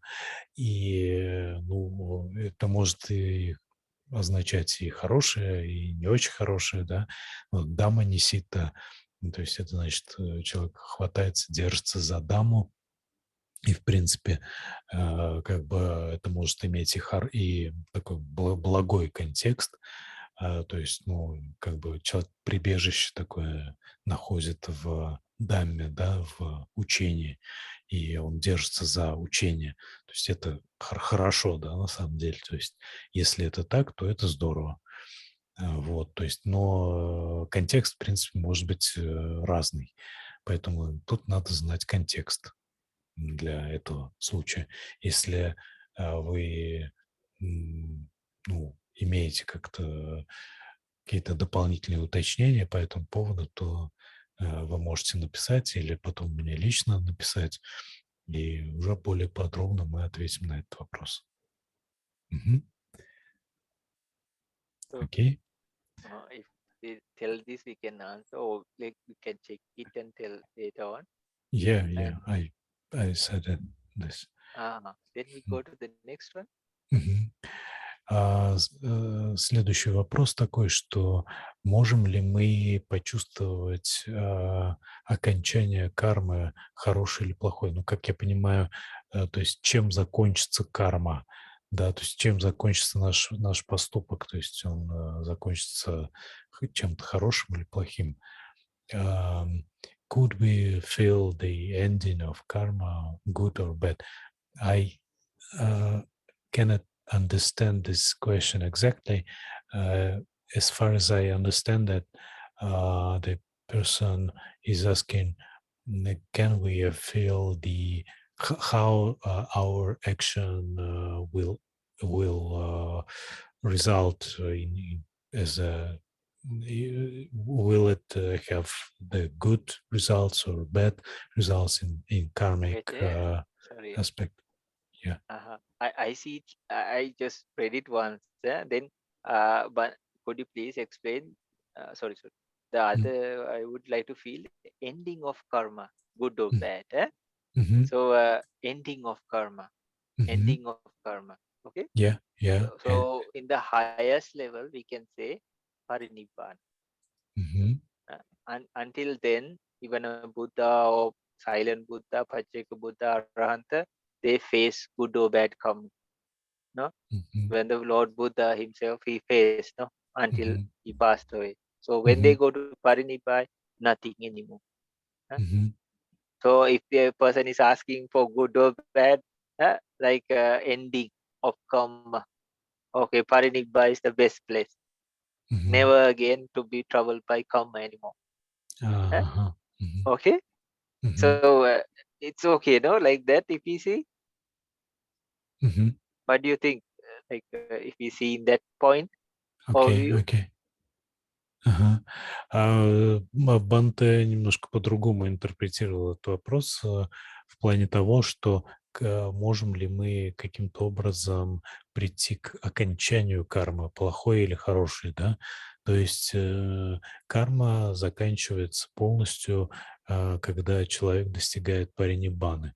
Там, собственно, все, там кармы никакой нет. Но пока человек арахант или Пачака Будда, там безмолвный Будда, он и сталкивается с плодами своей прошлой кармы. То есть он еще не а, полностью вот от этого всего освободился, да, когда он уходит в париниббану, то уже все. А пока он живет, еще нет. Он еще пока пожинает плоды. Ну и до все предыдущие, так сказать, состояния человека, естественно, там еще до окончания кармы еще не дошло совсем уже никак, да, то есть человек сталкивается с кармой, а в некоторых случаях ее еще и делает. Пока он еще а, совсем не пробужденный, так он совсем, значит, и продуцирует карму, и сталкивается с ней и так далее. Вот, если есть какие-то уточнения по поводу вот этого вопроса, то задавайте. Вот, а если нет, то нет.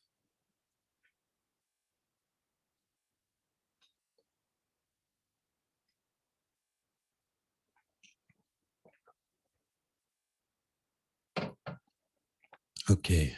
okay. So in a Да. person's dying moment, they can know their life karma is ending. Мгм. No, in a dying moment because there's a Janaka karma, no, like the life essence was that. А, So in if we are talking about the end in more closer, Parinibba is the peak, no. Uh, so even in here we can see some stages, no, like when the life ends in your dying moment, no, we can know okay this life existing karma is coming to an end. Or if you see another person or a being's death, no, like okay we know this his life existing like Janaka karma is ending. мгм, мгм. Okay. А, я. Когда обычный человек умирает, у него приходит к окончанию его как бы жизненная карма, то есть вот данной жизни, в рамках данной жизни, да, то есть, собственно, смерть тогда и наступает, когда истекает определенная вот карма, приведшая к данному рождению, да.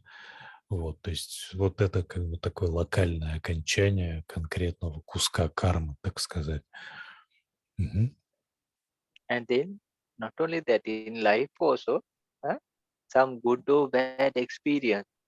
For example, somebody is going through some kind of either verbal or mental or physical kind of abuse. uh, So then, oh, they are poor, or like that, they don't have many people to help them. So when it starts to end, huh? and the things are turning to become better. Мгм. Then also some akusala karma is Мгм. passing or ending now. Мгм. Either it's close to end. That's also one thing. Okay. Мгм. Кроме того, в течение жизни также и бывает такое, что у человека, например, была какая-то дурная или, наоборот, хорошая карма, допустим, дурная, и у него в жизни происходили какие-то несчастья, там, бедность, болезни, еще что-то. И бывает так, что из-за того, что человек практикует терпение по отношению к таким вещам, вот эта вот дурная карма тоже исчерпывается, да, тоже приходит к концу, и в итоге у него начинается, так сказать, белая полоса, счастливая полоса, то есть все начинают ему помогать, там он поправляет свое состояние, поправляет свое здоровье и так далее. То есть и это тоже пример того, как вот определенный кусок кармы приходит к окончанию, да, то есть заканчивает свои плоды, исчерпываются, да, определенной кармы. Мгм.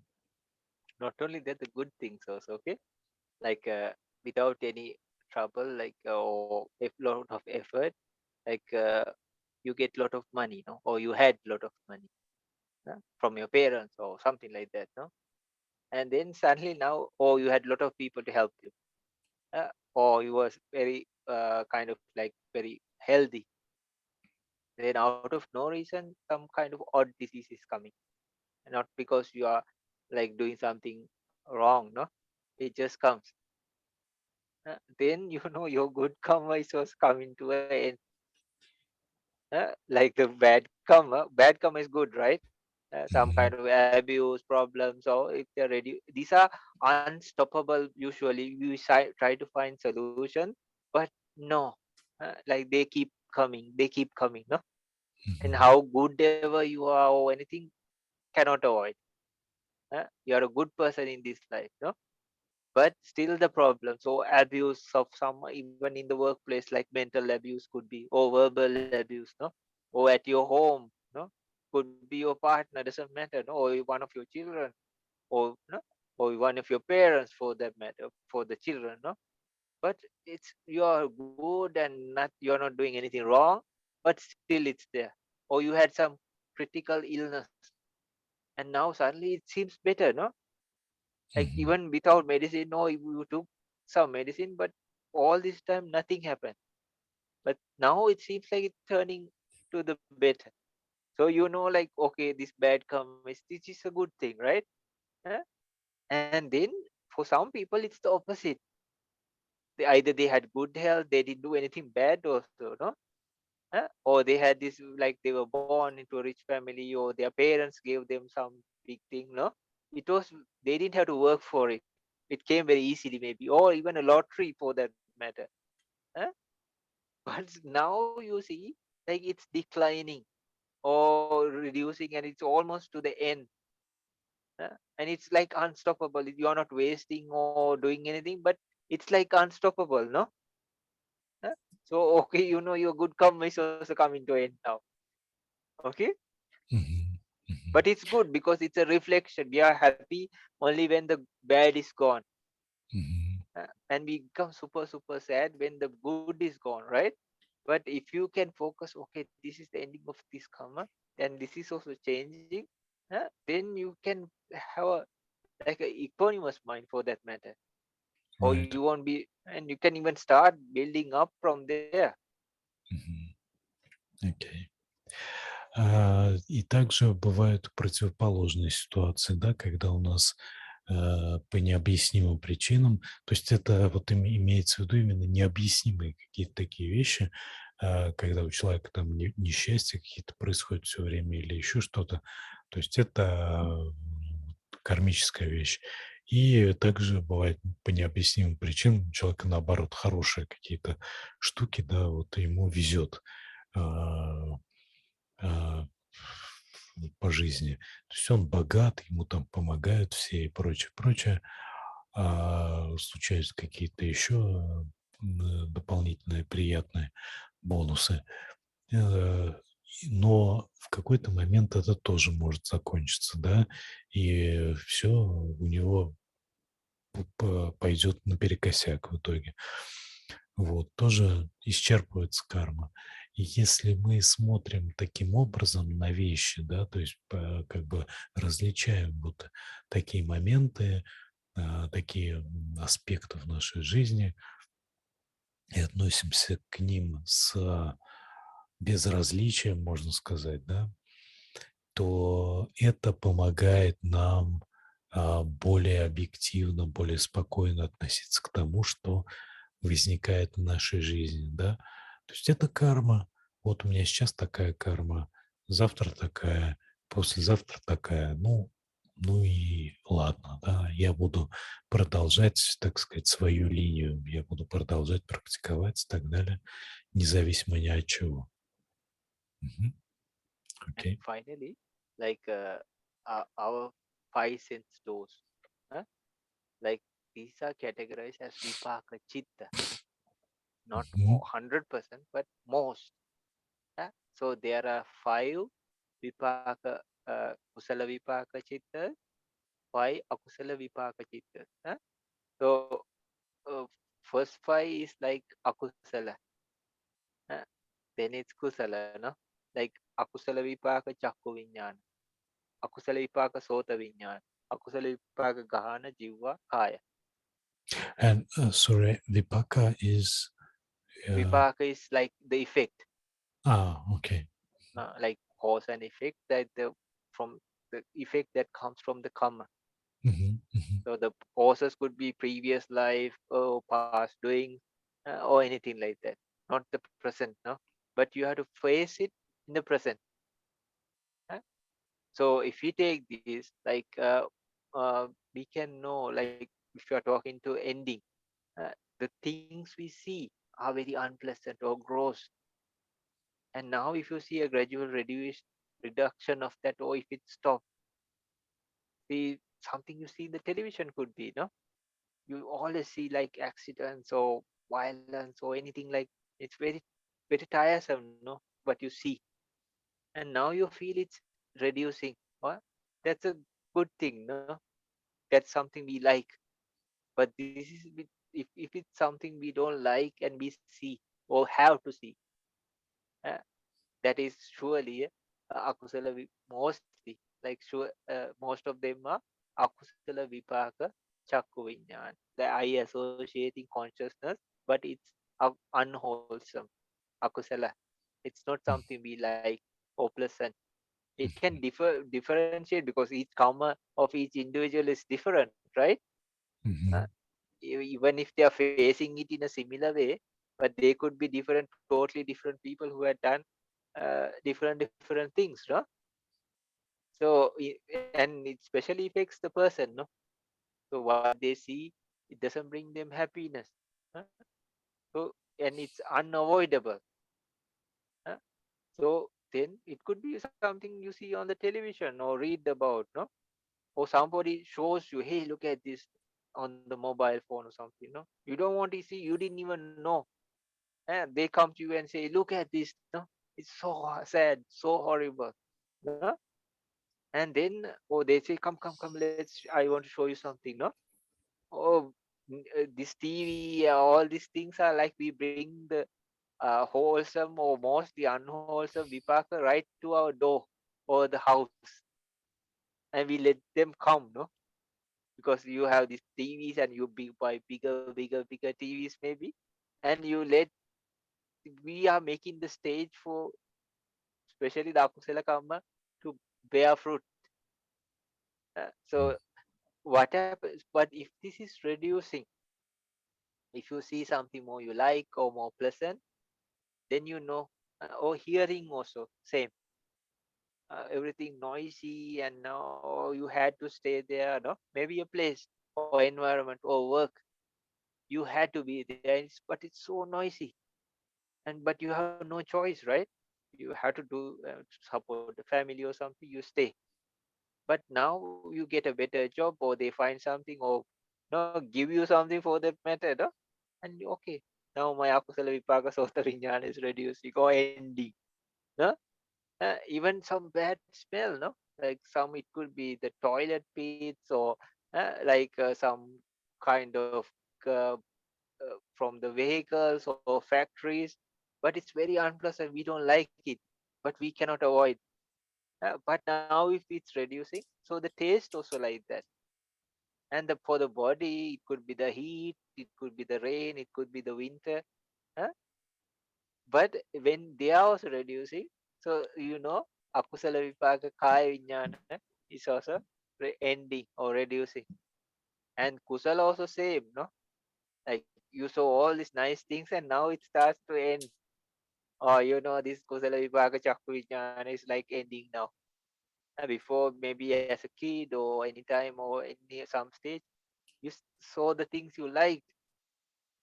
Maybe you were able to travel, no, and see different places, no, even in the country. You enjoyed it, you were happy, no. But now maybe no more, or this is reducing or going down, no. And the things we hear, no, it could be some music even, no, Мгм. anything. But now it's reducing. Even the smell, good perfume, good flowers or anything. uh, so but usually these also we are not searching and trying to get them by force. It comes like very easily.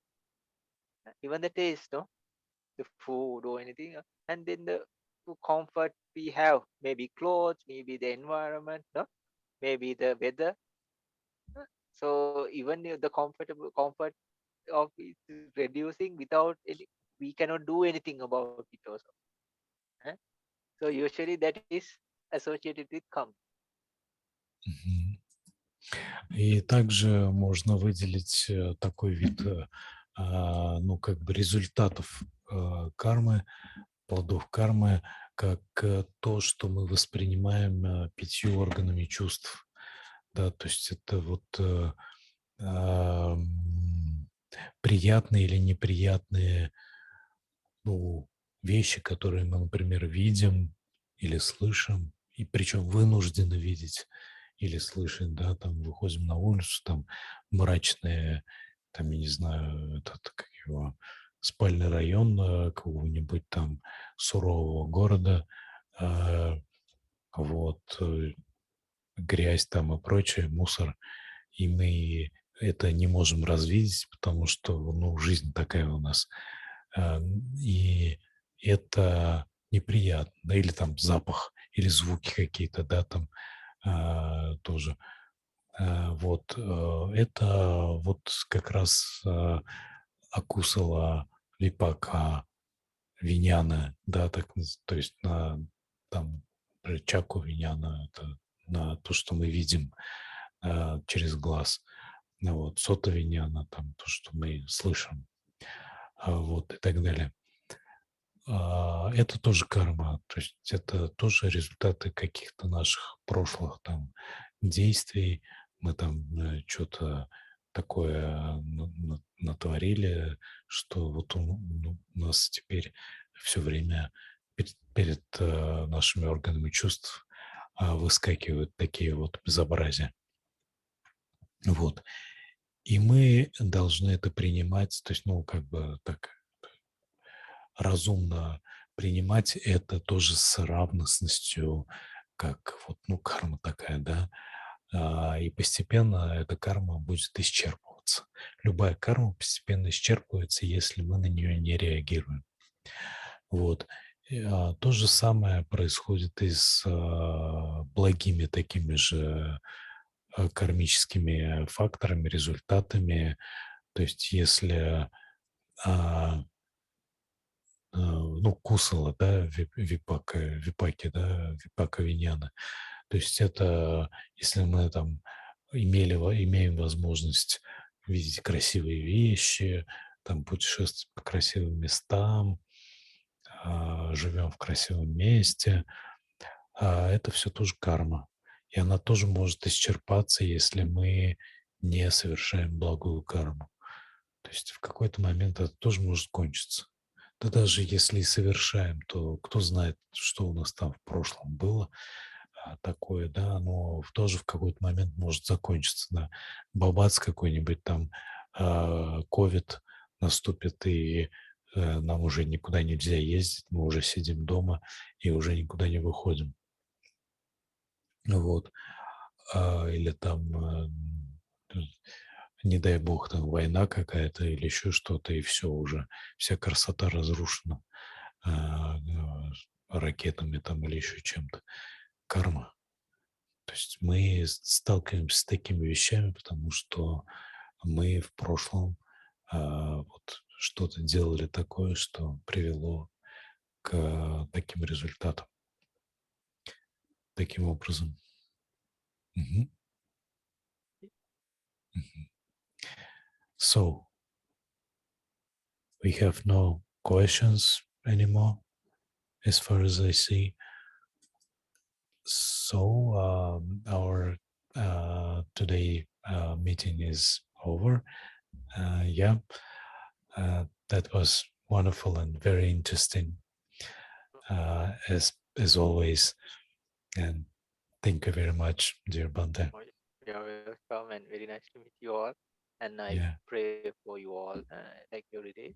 And may you all be safe and protected and work hard on the path, no? Like the factors, no? Vitaka, vichara, then you'll get preeti and sukha, no? So if it Yeah. works, it works.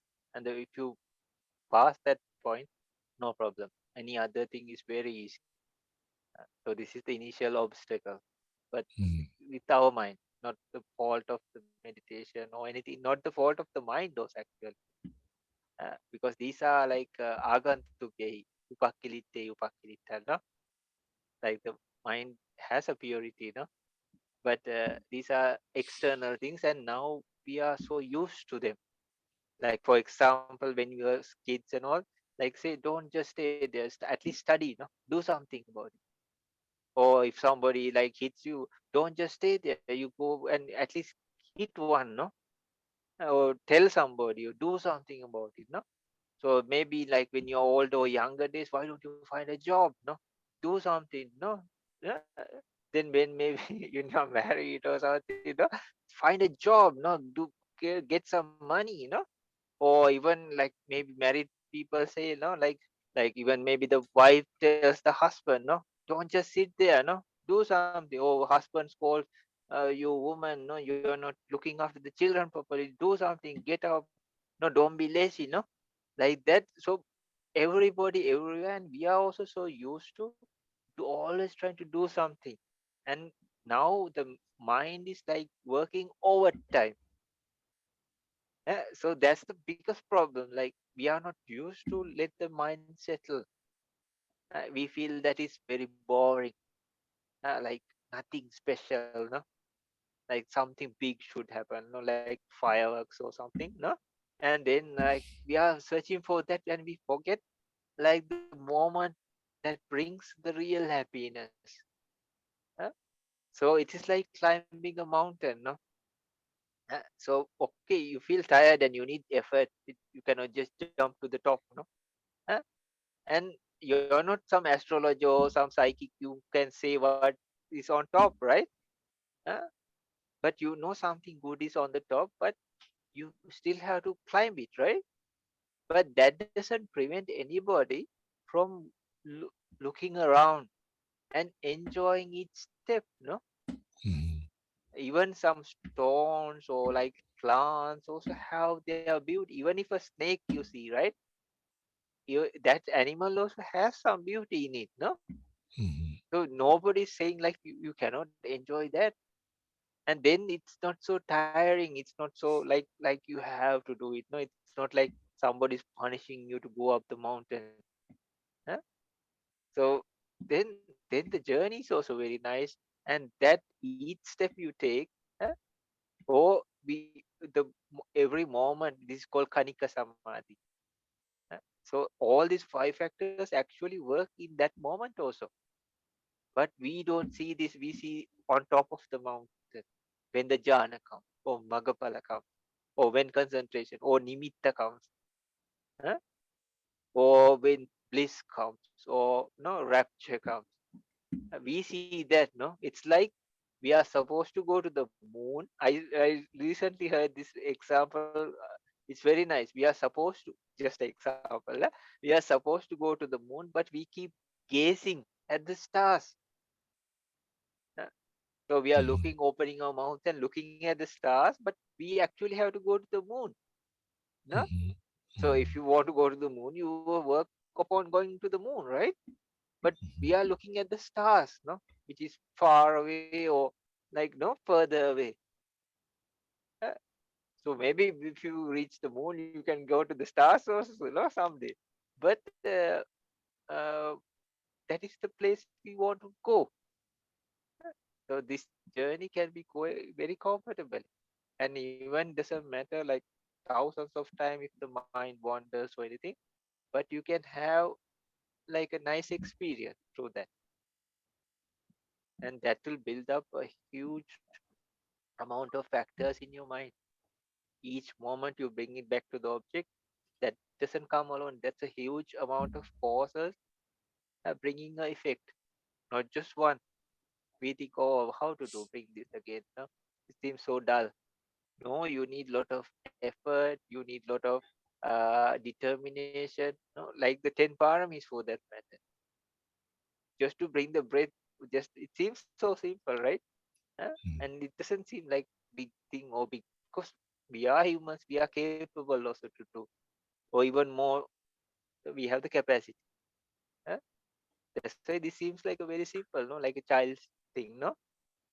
But that brings a huge amount of positive factors even for enlightenment with that.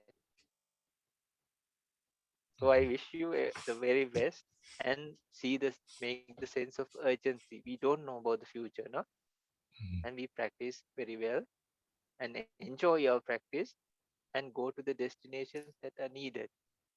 And we are definitely striving for Magapala. That's our idea, that's our goal. And that is the only like kind of liberation or freedom we can get. That's why Mhm. the Buddha said only about Nibbana. He didn't see anything else that could even save a being. Mhm. Okay, I wish you all the way and have a good rest and good night you all. Yeah. Банте говорит, что он по-прежнему молится за нас. Он говорит, что нужно использовать а, все возможности для практики, не откладывать и относиться к этому, к практике как к путешествию. Путешествию, да, на гору, может быть, оно не легкое, но оно, тем не менее, интересное, оно приносит нам удовольствие уже в самом процессе. То есть вот надо обращать внимание на такие простые вещи, да, не обращать внимания на то, что трудно и тяжело и прочее, а смотреть под ноги, смотреть, что мы делаем великое дело, мы встречаем очень интересные явления, мы соприкасаемся с тайнами бытия. Вот. Мы не знаем, что там впереди, и мы знаем только, что это очень хорошая вещь. Вот. Но и мы и сейчас видим, что это тоже, то, что мы сейчас прям встречаем, тоже замечательная вещь. И Банта желает всем нам хорошо отдохнуть, всего самого наилучшего и до свидания всем вам. Thank you very much, Bante. Okay, Have a good nice. rest as well. Okay, Yeah. you all also have a very good rest. Yeah, yeah, that was very pleasant to see you and listen to Oh, you. please tell that gentleman we can talk at some point. Mhm. If Yeah. any like, Mhm. please Mhm. tell me before because if Mhm. something comes up, then I can say I have let's do this on the other day, maybe no, or another time of the same day. Mhm. Okay. Okay, Okay. Mhm. okay, Okay. Thank you. Bye bye. good night. See you soon.